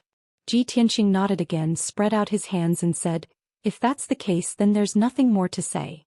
Let's fight." The old drunkard frowned and shouted in a deep voice, "Kid, you're up to no good. You've been caught red-handed by this old man, yet you don't have the slightest intention of remorse. You still dare to be so arrogant?" "I have a clear conscience. Why should I repent?" Xianxia raised his eyebrows and asked. "How stubborn." Old drunkard scolded angrily. He pointed behind him and said, "This old man can see that you're a talented man with decent strength. If you have the guts, then fight with this old man outside. Don't hurt the innocent disciples of our sect." Xianxia naturally nodded in agreement. "Of course, I have no ill intentions towards the hidden god sect, and I do not wish to harm anyone." "Hypocrite." Old drunkard snorted coldly again, turned around and flew out. The two of them were like lightning shuttling through the ground at high speed.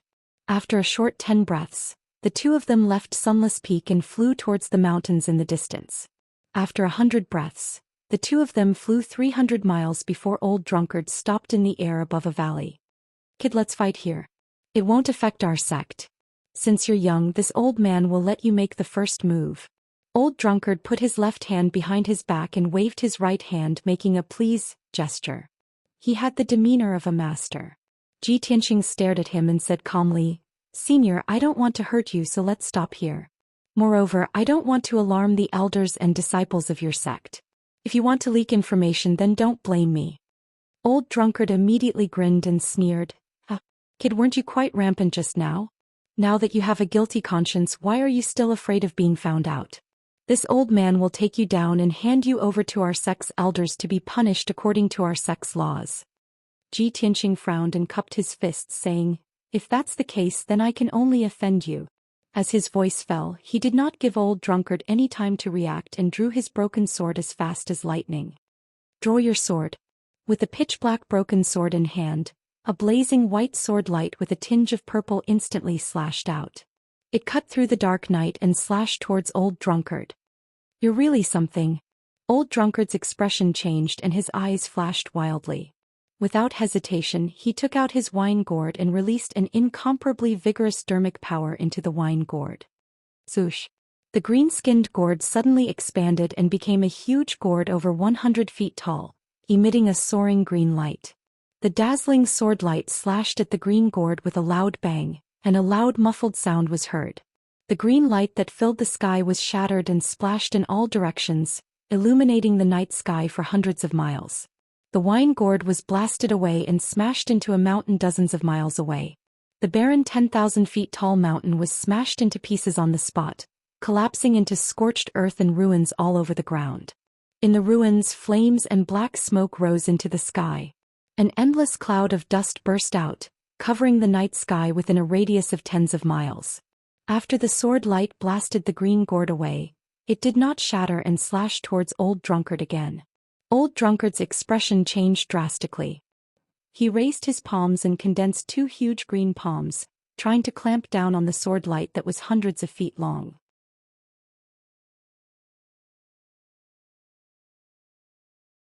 However, with a loud bang, the huge green palm was smashed into pieces.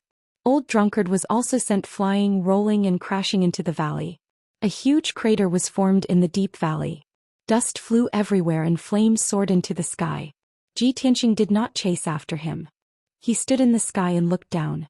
After a while, old drunkard rushed out of the crater and flew back into the sky. His body was charred and his clothes were full of holes. More than half of his hair was curled and his face was covered in ashes. He looked very miserable. Boy, I really underestimated you.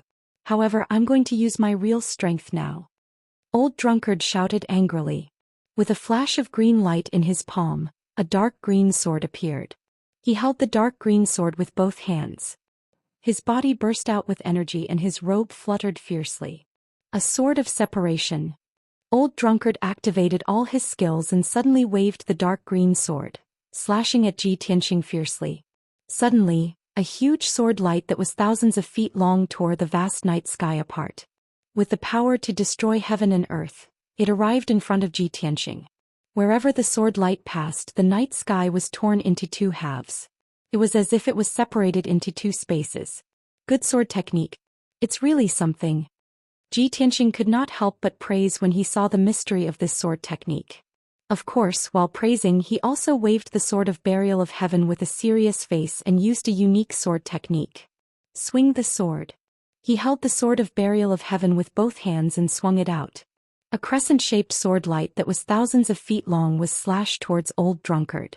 The two sword lights, one green and one white, were almost the same size and power.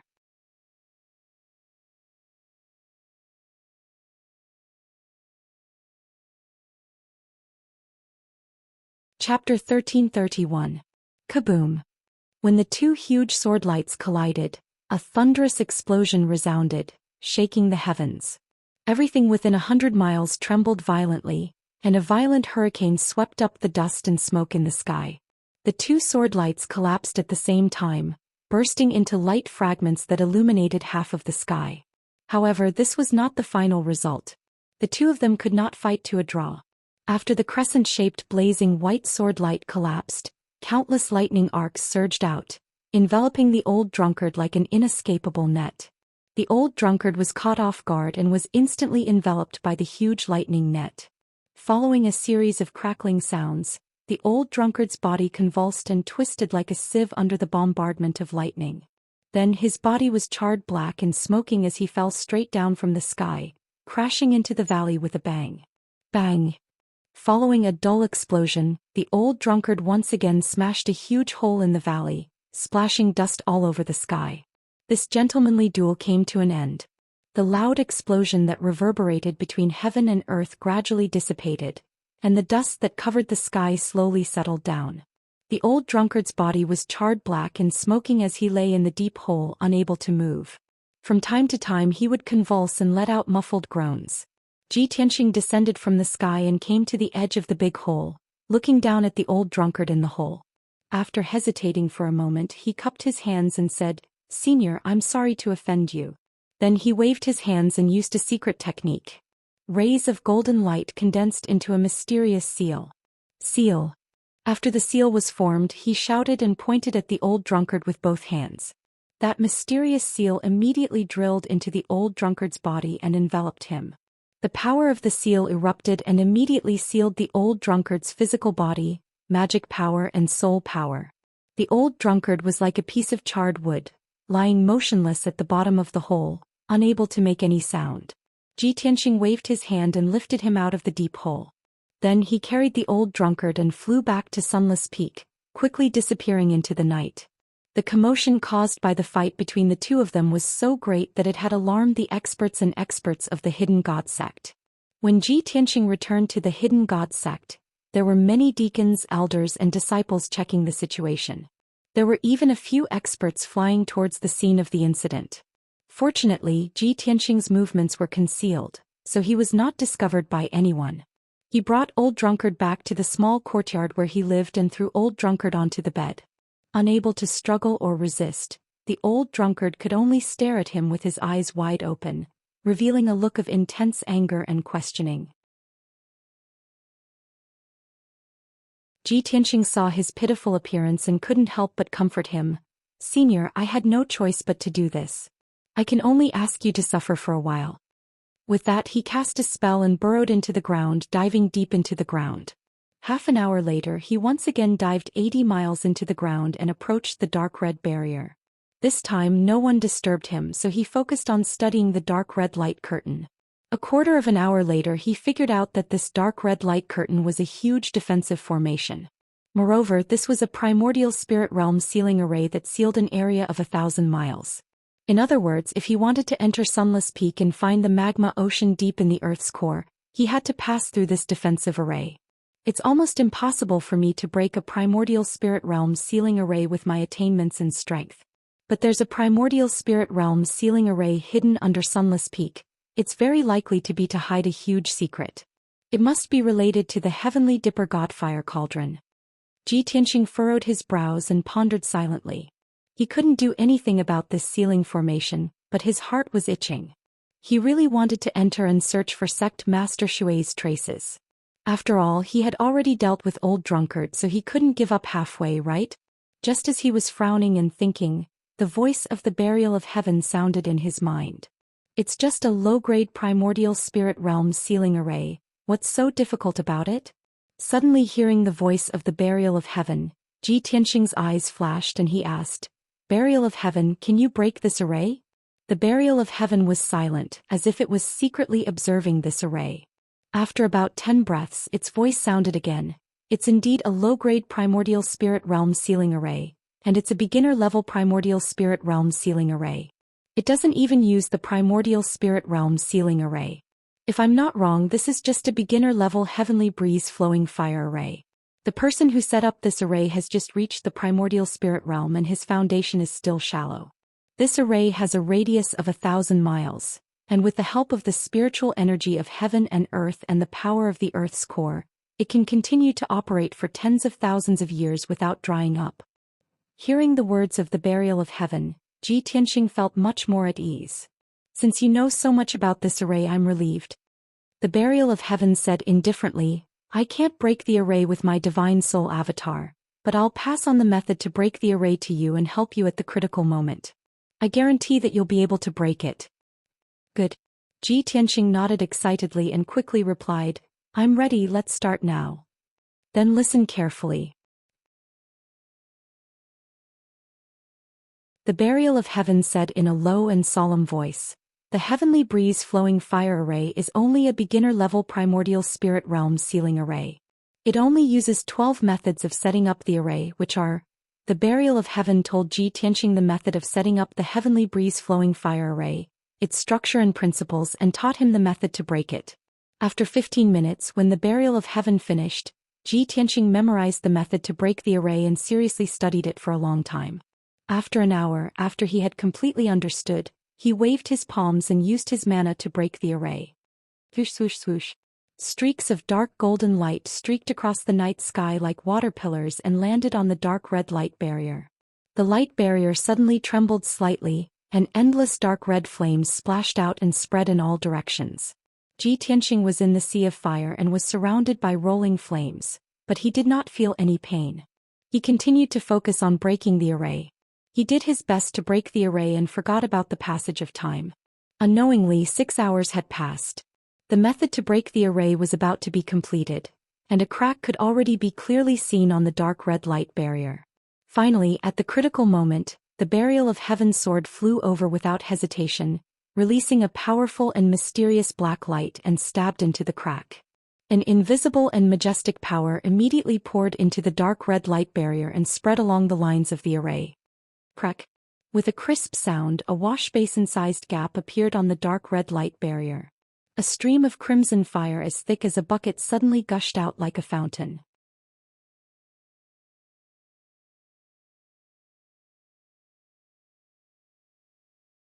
Chapter 1332. Even though the core fire was very powerful, Xianxia was not afraid at all. He immediately held the sword of burial of heaven and flew toward the gap. Swoosh! He turned into a streak of golden light, passed through the gushing dark red flames and entered the gap. In the next moment he entered the heavenly wind-flowing fire array. As far as the eye could see, there was a dark red color everywhere. Around him was the dark night sky, with red flames floating in spirals, surging like waves. 10 miles below him was a crimson sea filled with dark red magma. The endless magma flowed slowly, emitting red flames that soared into the sky, turning the surroundings into a sea of fire. Xianxia was in the rolling sea of fire, enduring the terrifying heat at all times. But his body had been refined to the extreme and his defense was extremely strong. He was not afraid of the core fire at all. He looked around and quickly saw that this magma sea was very wide, as if it had no end. Above him was the rock layer, below him was the magma sea, and there was a 10-mile space in between. Such a strange terrain was very rare in the depths of the earth. He was sure that this magma sea had always existed since ancient times. Moreover, Sect Master Shui and the heavenly dipper godfire cauldron he was looking for were in this magma sea. But this magma sea was too vast and it was too difficult to find a person and a divine cauldron. Xianxia had no other choice. He could only release his soul power into the magma sea and search from the south to the north. He flew above the magma sea, and wherever he passed, his soul power would scan the surrounding 30 miles, carefully searching. This vast sea of lava was not simple. It contained an invisible and mysterious power that suppressed the power of his soul. In the outside world, his soul power could search a radius of 100 miles. But in this magma sea he could only search a radius of 30 miles. Unknowingly, 2 hours passed. Xianxia carefully searched the magma sea within a radius of 200 miles. Unfortunately, he did not find any clues, and there was no trace of Sect Master Shui or the heavenly dipper godfire cauldron. He could only expand the search area and search patiently. Time passed quietly and soon 10 hours had passed. Xianxia searched a radius of 2,000 miles and searched the entire sea of lava, but he still couldn't find Patriarch Shui and the heavenly dipper godfire cauldron. But in the process he encountered several powerful demonic beasts that lived in the magma ocean. There was a lava giant that was hundreds of meters tall. Its entire body was condensed from lava, and it possessed extremely terrifying power. There were also some fire spirits that were more than 10 meters tall and had a variety of forms. They usually looked like dark red fireballs, sleeping quietly in the sea of lava. Once an enemy approached, those fire spirits would be awakened and transform into various forms, nimbly and swiftly launching attacks. Other than that, there were also 2 dark golden fire pythons entrenched in the sea of lava. These demonic beasts were all rare species. In the sea of magma, they had unique cultivation conditions and their strength grew very quickly. These demonic beasts were all at the 2nd and 3rd level of the soul refining realm. When they discovered Xianxia, they were intimidated by his powerful aura and retreated far away. Only those few fire spirits tried to attack a few times. However, Xianxia easily repelled them, scaring them into hurriedly fleeing, not daring to harass him again. I've already searched for 10 hours and searched the entire sea of lava, but I still can't find Patriarch Shui and the heavenly dipper godfire cauldron. The seal I placed on the old drunkard only lasts for 12 hours. The time is almost up. If I still can't find Patriarch Shui, after the old drunkard's seal is removed, this matter will be exposed. At that time I'm afraid there will be some twists and turns, and there will be some unnecessary misunderstandings and conflicts. Ji Tianxing pondered silently, then furrowed his brows anxiously. He couldn't understand. He had clearly searched the entire sea of lava, but why couldn't he find Patriarch Shui and the heavenly dipper godfire cauldron? Could it be that Patriarch Shui and the cauldron weren't in the sea of lava, and his deduction was wrong? After pondering hard for a long time, Ji Tianxing suddenly had a flash of inspiration as he thought of a certain possibility. If they're not in the sea of lava, could they be even deeper down? Thinking of this, he hurriedly drilled into the sea of lava and flew even deeper underground. The temperature of the lava was terrifyingly hot, enough to melt ordinary soul-level magic treasures. Ji Tianxing's body was wrapped in a layer of golden light, protecting himself. He could freely travel through the sea of lava and he wouldn't be harmed. Soon he passed through the sea of lava more than 20 miles deep and drilled into the underground rock layer. He released his spiritual power and spread it out in all directions, carefully searching underground. About 2 hours later he came to the center of the sea of lava, and it was located in the rock layer 120 miles underground. Suddenly his spiritual power detected a majestic spiritual power fluctuation in the rock layer not far in front of him. There was also a dark red flowing fire that enveloped the rock layer in a radius of 10 miles, like a huge ball of light. Finally found it. It must be here. Ji Tianxing's spirit was immediately shaken and he hurriedly drilled forward. In the blink of an eye he came close to the flowing fireball. After careful observation with his spiritual power, he found that there was a huge cave hidden in the rock layer wrapped in the ball of light. That cave was at least 1,000 feet wide. The vast and mighty divine soul power and the violent and powerful flame aura were coming from that cave. However, the cave was protected by the flowing fireball. If he wanted to enter and check the situation in the cave, he had to break the huge light shield of the fireball. He carefully observed for a long time and found that this huge flowing fireball was also a light shield formed by a defensive formation. This formation was the heavenly wind flowing fire formation that he had broken before, but it was a smaller version of the formation, and its power was more condensed and its defense was stronger. But this was not a problem for him. He repeated the same trick and used all his strength to break the formation. After 2 hours he broke a hole in the light shield formed by the dark red flowing fire. Swoosh! He turned into a golden flowing light, passed through the hole and entered the formation. He walked along the thick rock layer for about 10,000 feet and then entered an empty cave. Only now did he see the situation in the cave. The cave was oval in shape like an egg and the surrounding rock walls were rough and uneven. It was obvious that it was naturally formed. The originally dark rock walls were burned red by the geocentric fire. The entire cave was filled with flowing fire, and it was vast and mighty like a flood. In the middle of the cave, there was a golden altar that was 300 feet wide and 10 feet tall. At the top of the ancient and mysterious altar, there was an ancient bronze cauldron as large as a house.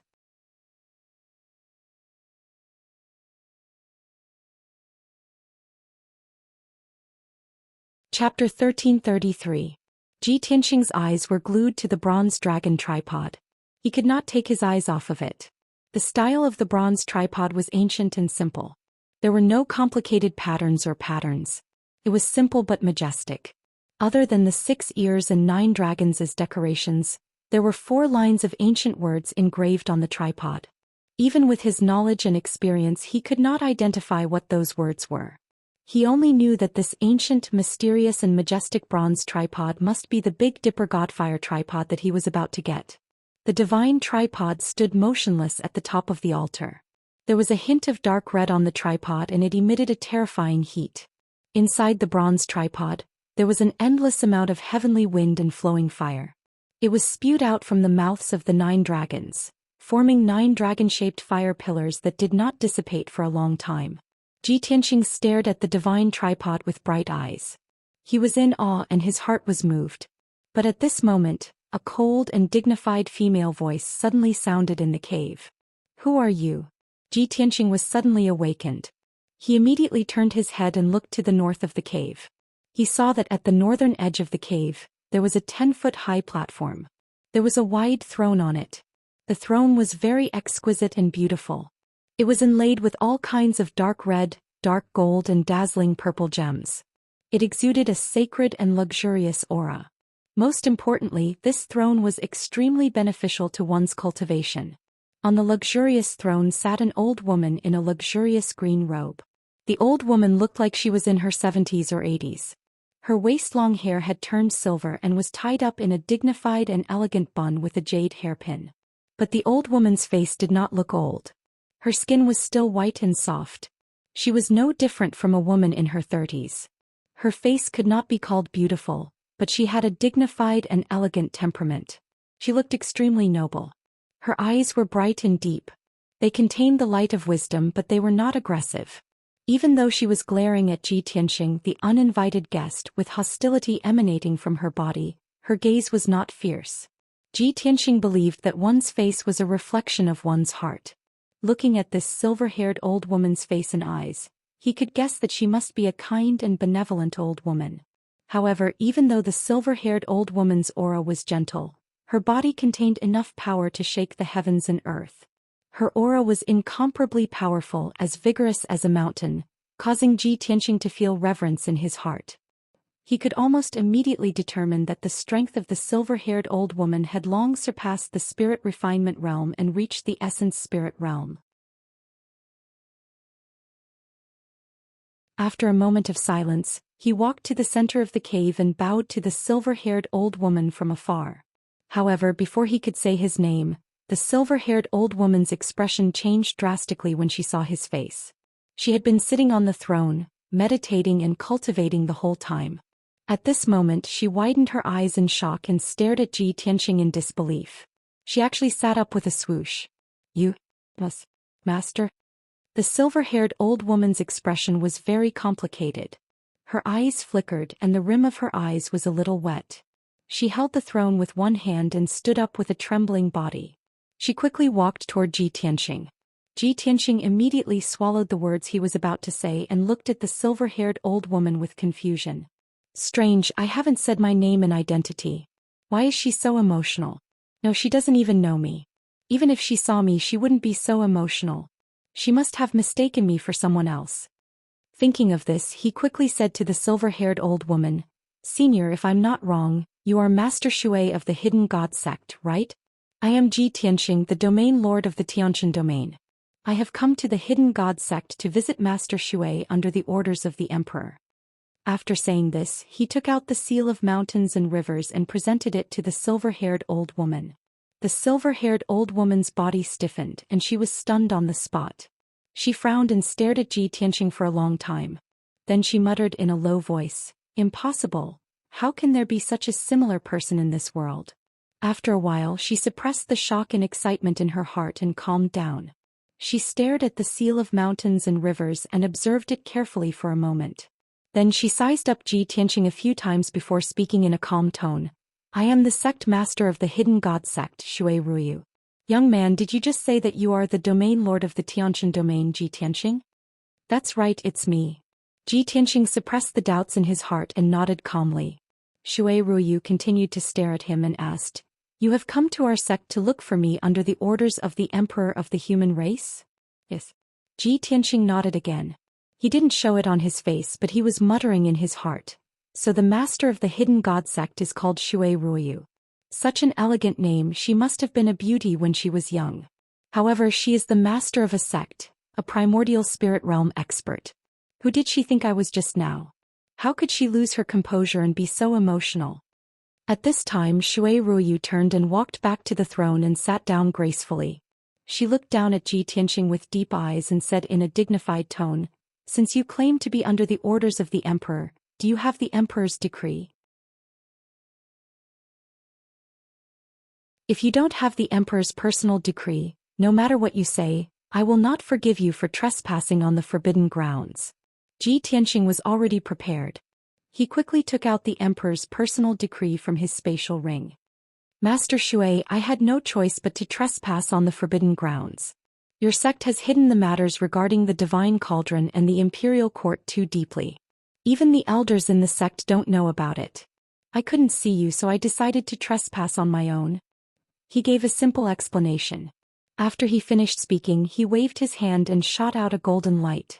It wrapped around the emperor's decree and flew to Shui Ruoyu. Shui Ruoyu stretched out her hand to receive the decree. She waved her hand and shot out rays of golden light. She executed a secret technique to undo the seal on the scroll.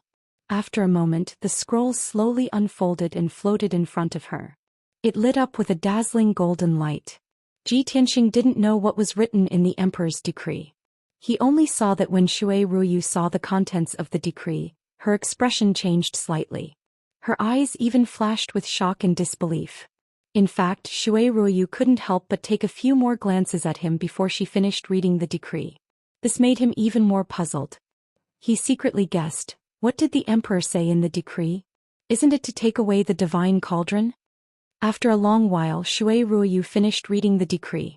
She then kept the scroll and solemnly kept it in her spatial ring. She looked at Ji Tianxing with a burning gaze. Her gaze was complicated. She seemed to be excited and her heart was filled with emotions. After a moment of silence, she then asked, Ji Tianxing, are you really the successor of the Kenshin?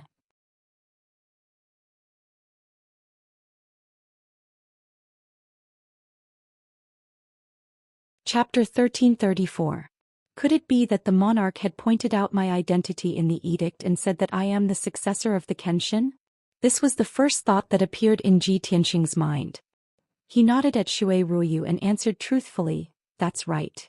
Shui Ruoyu's pupils contracted as her emotions became even more complicated. She actually sighed. She lowered her head slightly as a trace of sadness appeared in her eyes, as if she was recalling something from the past. A moment later she continued to ask, Tianxing, can you tell this old one how you obtained the Kenshin inheritance? This. Ji Tianxing immediately frowned and hesitated to answer. He could naturally see that Shui Ruoyu's impression and attitude towards him had become much closer after learning that he was the successor of the Kenshin. He could no longer suppress the doubts in his heart as he asked Shui Ruoyu, Sect Master Shui, this junior doesn't quite understand. Why are you asking about the Kenshin? This junior has come to the hidden god sect under the monarch's orders to take away the heavenly dipper godfire cauldron. What does this have to do with the Kenshin? Shui Ruoyu was startled for a moment before she laughed involuntarily. Her laughter actually contained some bitterness and self-mockery. Tianxing, don't be anxious about the heavenly dipper godfire cauldron. We can talk about it later. This old one only respects and admires the Kenshin. After learning that you are the successor of the Kenshin, I want to know more about you. You should be able to understand this old one's feelings, right? Ji Tianxing shook his head as he said in a low voice, Sect Master Shui, this junior may be young, but I am not someone who is ignorant of worldly affairs. When this junior barged into the cave just now, your mind was already in chaos the moment you saw this junior. You lost your composure and even mistook this junior for someone else. This junior is certain that you do not simply respect and admire the Kenshin. It is very likely that you are related to the Kenshin in some way. As he spoke, he stared intently at Shui Ruoyu, observing the changes in her expression. As expected, Shui Ruoyu's complexion changed slightly. Her gaze was somewhat evasive. She didn't dare to look directly into his eyes. Seeing her reaction, Ji Tianxing was even more certain. He continued, a long time ago, a peerless master once told me that Kenshin had never taken in any disciples when he was alive, but he had 4 followers who could be considered his in-name disciples. The surnames of these 4 in-name disciples were Gu, Yi, Shao, and Shui. As the descendant of the sword god, I have a mission, and that is to find these 4 seniors. Before this, I had already found Yi Hengchuan and Shao Wentian. Renhuang Yi lived in seclusion in the boundless realm of the Manga Mountain Range. He guarded the city alone and waited bitterly for one person. On the other hand, Shao Wentian lived in seclusion in the great swamp of the southern wasteland and established the Shao clan, an ancient family. He had long since flourished and had many children and grandchildren, enjoying the rest of his life. Of the 4 seniors, only Gu and Shui have not been found and there have been no clues. Ji Tianxing spoke frankly with assurance. When Shui Ruoyu heard these words, she tilted her head slightly. Her expression was very complicated as she remained silent. Ji Tianxing revealed a slight smile and said calmly, "When I came to the Hidden God sect previously, I only wanted to follow orders to retrieve the divine cauldron. I never thought about this matter. Even when I knew that the surname of the sect master of the Hidden God sect was Shui, I never thought about this. It was only now that I finally understand why you were so agitated. Even as an immortal soul stage master, you actually lost your composure. Sect Master Shui, if I'm not wrong, you are one of the 4 in-name disciples of Kenshin, Guyi, Shao, Shui and Shui, right?"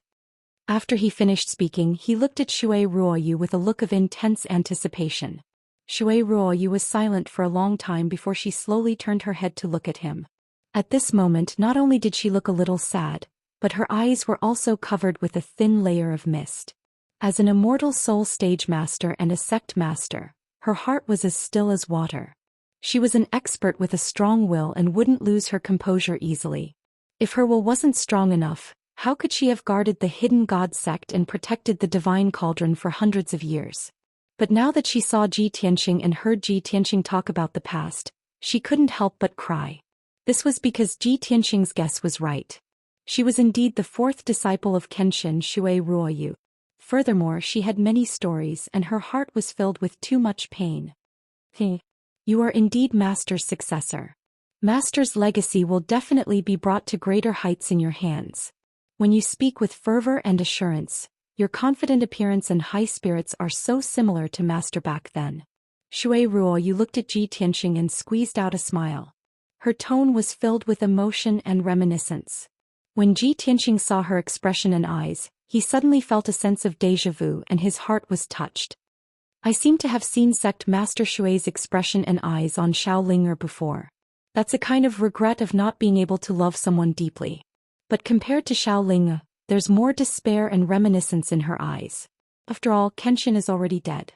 Sect Master Shui will never be able to see him again. Could it be that Sect Master Shui, as an in-name disciple of Kenshin, has fallen in love with Kenshin for her entire life? This thought suddenly flashed across Ji Tianxing's mind and he was stunned.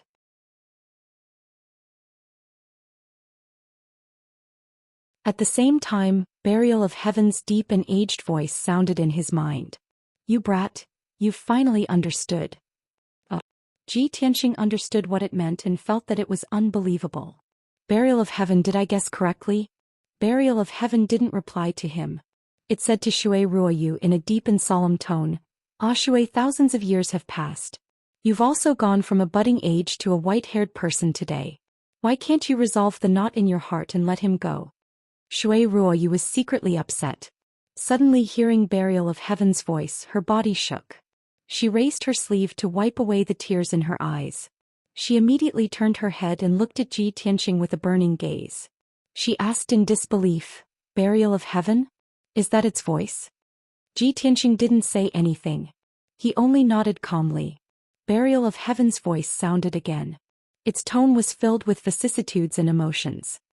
Kenshin was obsessed with the way of the sword his entire life. He was born for the way of the martial way and died for the way of the divine way. There are many women like you who are infatuated with him without regret. But who can get his attention and love? Back then when Kenshin left, I reminded you not to be too emotional. In the end, the one who will be hurt will only be yourself. I didn't expect that after thousands of years, you would still be infatuated with him without regret. It's a pity that Kenshin won't be able to see it. This time Shui Ruoyu heard it clearly. She was immediately sure that this was indeed Burial of Heaven's voice. She stared at Ji Tianxing with a burning gaze and said in a complicated tone, "Tianxing, you actually obtained the Burial of Heaven's sword? What is its current situation?" Ji Tianxing didn't say anything. He directly took out the broken Burial of Heaven and presented it in front of Shui Ruoyu. Shui Ruoyu's expression changed. Her figure flashed and flew over, landing beside Ji Tianxing. She stared at the Burial of Heaven's sword and asked anxiously, "Burial of Heaven, it really is you? Back then when you left with Master, where did you go?"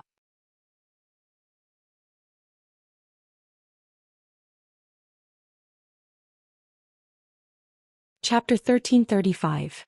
Shui Ruoyu could not believe her eyes. She could not believe that after 1,000 years, she would be able to see the sword of Burial of Heaven again. He was very emotional. After seeing the Burial of Heaven, she could no longer hold back her anxiety and doubts. She could not wait to ask the burial of heaven what had happened back then. This question had been hidden in her heart for 1,000 years. It had always been an unsolved mystery. Now she could finally ask the burial of heaven personally. She would soon know the answer. She could not help but stretch out her hands and hold the sword of burial of heaven. She looked at it expectantly, waiting for its answer. The burial of heaven was silent for a while before it said in a low voice, "Ah Shui, when Kenshin fell, I was also heavily injured and was almost completely destroyed. Even though I've awakened now, my memories are fragmented and incomplete. I can't remember clearly what happened in the past." Shui Ruoyu's body suddenly stiffened. The anticipation and anxiety in her heart gradually dissipated. "Oh, how could this be? Burial of heaven, you must know. You must know what happened. Think about it carefully. You will definitely remember. What happened to Master?" The burial of heaven saw that she was getting more and more emotional. It comforted her. "I know that you have been worried for 1,000 years. This question has also troubled you for 1,000 years. But I really can't remember clearly. I can only wait until I recover my vitality and gradually recover my memories. Only then will I know what happened." Ji Tianxing stood silently at the side, listening to the burial of heaven comforting Shui Ruoyu. He did not open his mouth to interrupt. After a long time, Shui Ruoyu's emotions gradually calmed down. She endured the sadness and sorrow in her heart and temporarily put this matter aside. She sat back on the throne. After a while, she returned to her usual appearance. She was still as calm and serene as before. Ji Tianxing looked at her silently. Seeing her joy and sorrow, he gradually understood her feelings. It seems that Sect Master Shui is also a person with a lot of stories. She was infatuated with Kenshin. Even if 1,000 years had passed, she would never regret it. The left protector was infatuated with her and even confessed his feelings to her in public, but she heartlessly rejected him. In the end, he became an old drunkard who drank to drown his sorrows. The word love is hard to describe in a few words. The bitterness in Sect Master Shui's heart has been buried deep for 1,000 years. Today, after seeing me and the burial of heaven, it is normal for her to lose her composure. These thoughts flashed through Ji Tianxing's mind and he couldn't help but murmur in a low voice, "Once I see Kenshin, I'll make a mistake for life. If I don't see Kenshin, I'll make a mistake for life." At this time, Shui Ruoyu looked at Ji Tianxing with clear eyes and said calmly, "Tianxing, I lost my composure just now and let you see a joke. However, we were talking about private matters just now. Now this old woman will talk business with you." Ji Tianxing nodded and bowed slightly. "Please speak, Sect Master Shui." Shui Ruoyu's expression was solemn and she said solemnly, "Since you are here on the orders of the Emperor, you must already know the origin of the Heavenly Dipper Godfire Cauldron and the origin of the Hidden God Sect. However, the Heavenly Dipper Godfire Cauldron is one of the clan protection divine artifacts of the Imperial Court, and it has a very strong restraining power against the devil race. However, this item is a divine artifact and not easy to control. Therefore, the Imperial Court will not use it unless it is absolutely necessary. Our sect was born to protect the Heavenly Dipper Godfire Cauldron, and it is very likely that we will die for it in the future." Hearing this, Ji Tianxing shook his head and said with a smile, "Sect Master Shui, there is no need to worry. I am here to discuss this matter with you in order to take away the Heavenly Dipper Godfire Cauldron. The Emperor has already given the order to give this cauldron to me. If I take it away, the Hidden God Sect will no longer need to protect it." Shui Ruoyu revealed a meaningful smile and shook her head lightly. "No, Tianxing, you are wrong. The Hidden God Sect was born to protect the Heavenly Dipper Godfire Cauldron, so it is natural that we will stay with it. Later, this old woman will help you refine the Heavenly Dipper Godfire Cauldron and obtain its approval. However, after you obtain the Heavenly Dipper Godfire Cauldron, this old woman will give you a big gift." "What gift?" Ji Tianxing frowned in confusion and asked subconsciously. "The Hidden God Sect." Shui Ruoyu pointed above her head and said in a solemn tone, "This old woman will give the entire Hidden God Sect to you." "I can't accept this." Ji Tianxing was stunned for a moment and quickly waved his hand to refuse. "Sect Master Shui, the Hidden God Sect is the blood, sweat and tears of several generations of your sect. I can't accept your gift." Shui Ruoyu looked at him with a firm gaze and said with an unquestionable tone, "This matter is not something that you and I can decide. This is the Emperor's decision, and he has already stated it clearly in the order. This. Ji Tianqing was speechless. After all, it was the emperor's order and he couldn't refute it. After a moment of silence he asked, "May I ask Sect Master Shui, what kind of gift are you talking about?" Shui Ruoyu revealed a kind smile and explained, "As long as you can obtain the Heavenly Dipper Godfire Cauldron's approval, the Hidden God Sect will be under your command and listen to your orders. In the future, when you go to the battlefield to resist the Devil Race's army, the Hidden God Sect will follow you to the battlefield and kill your enemies. Of course, you don't have to worry about the affairs of the Hidden God Sect. Normally, this old woman and the elders of the sect will take care of it, so you won't be distracted." Ji Tianqing thought for a moment and felt that this was a good idea, so he nodded in agreement. "Many thanks for Sect Master Shui's help. Since this is the Emperor's order, I will follow it. Sect Master Shui, please tell the elders and disciples of your sect that I don't have the time to care about the Hidden God Sect, and I won't interfere in the sect's affairs. Only when the Imperial Court needs us to stand up and fight against the Devil Race and protect the people of the human race, will I command the entire Hidden God Sect." That's good." Shui Ruoyu saw that he finally agreed and nodded in satisfaction. Ji Tianqing hesitated for a moment and continued, "Sect Master Shui, now that the Devil Emperor has returned to the northern desert, the Devil Race is rising and their forces are growing rapidly. Now the Devil Race's army is attacking the territories of the three races in a frenzy, trying to sweep across the profound sky continent, kill all living beings of the various races and unify the world. Chaos has come, and as the domain lord under the Imperial Court, I naturally have to protect the peace of the region and fight against the Devil Race's army. In the past year I have found Emperor Yi and Xiao Wentian and asked them to come out and help me fight against the Devil Emperor. Emperor Yi and Xiao Wentian have both agreed to this matter, and when I go to the northern desert, they will come out and help me. Today I sincerely hope that Sect Master Shui can come out of seclusion and join us in resisting and dissolving the Demon Emperor's conspiracy." After he finished speaking, he looked at Shui Ruoyu with sincerity and bowed deeply. Shui Ruoyu didn't hesitate at all and nodded with a smile. "Tianqing, in fact, you don't need to ask this old woman. This old woman will do her best to help you. After all, this is the Emperor's order."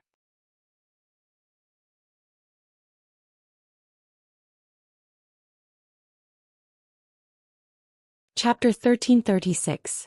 Seeing Shui Ruoyu agree decisively, Ji Tianqing let out a sigh of relief and hurriedly bowed to express his thanks. "Many thanks for Sect Master Shui's help. Sect Master Shui is deeply righteous. This junior can't thank you enough." Shui Ruoyu waved her hand, indicating that he didn't need to be so courteous. She smiled amiably and said, "In public, this old one is a trusted subordinate of the monarch. Naturally, I will obey the monarch's orders and help you with all my strength. In private, this old one is Master's fourth disciple, and you are the successor of Master's legacy. You are equivalent to this old one's junior brother. How can this old one not help you? Moreover, this old one also hates the Devil Race to the bone. I wish that I could be like Master, holding a 3-foot-long divine sword and slaughtering all the devils in the world." Hearing this, Ji Tianqing raised his eyebrows and asked with interest, "Oh? Sect Master Shui also has a blood feud with the Devil Race?" "That's right." Shui Ruoyu nodded and explained in a low voice, "This old one was born in a family of generals since young. 3 generations of my ancestors were all valiant generals of the Imperial Court and had outstanding military achievements. When this old one was young, the Devil Race wreaked havoc in the world. The Devil Emperor invaded the central state and wantonly massacred the common people. This old one's grandfather, father, and uncles all died on the battlefield under the blades of the Devil Race experts. Later on, this old one's entire family was besieged by the Devil Race experts. More than 300 people in the family were killed. It was the monarch who saved this old one, allowing this old one to survive. Later on, this old one met Master. It was Master's guidance and teaching that allowed this old one to become a martial expert and have today's achievements." Speaking up to here, Shui Ruoyu paused for a moment. Recalling those tragic past events, even after 1,000 years, she was still filled with grief and indignation. Her words were filled with monstrous hatred towards the Devil Race. After Master left the profound sky continent, this old one inherited my father's legacy and continued to serve the Imperial Court loyally.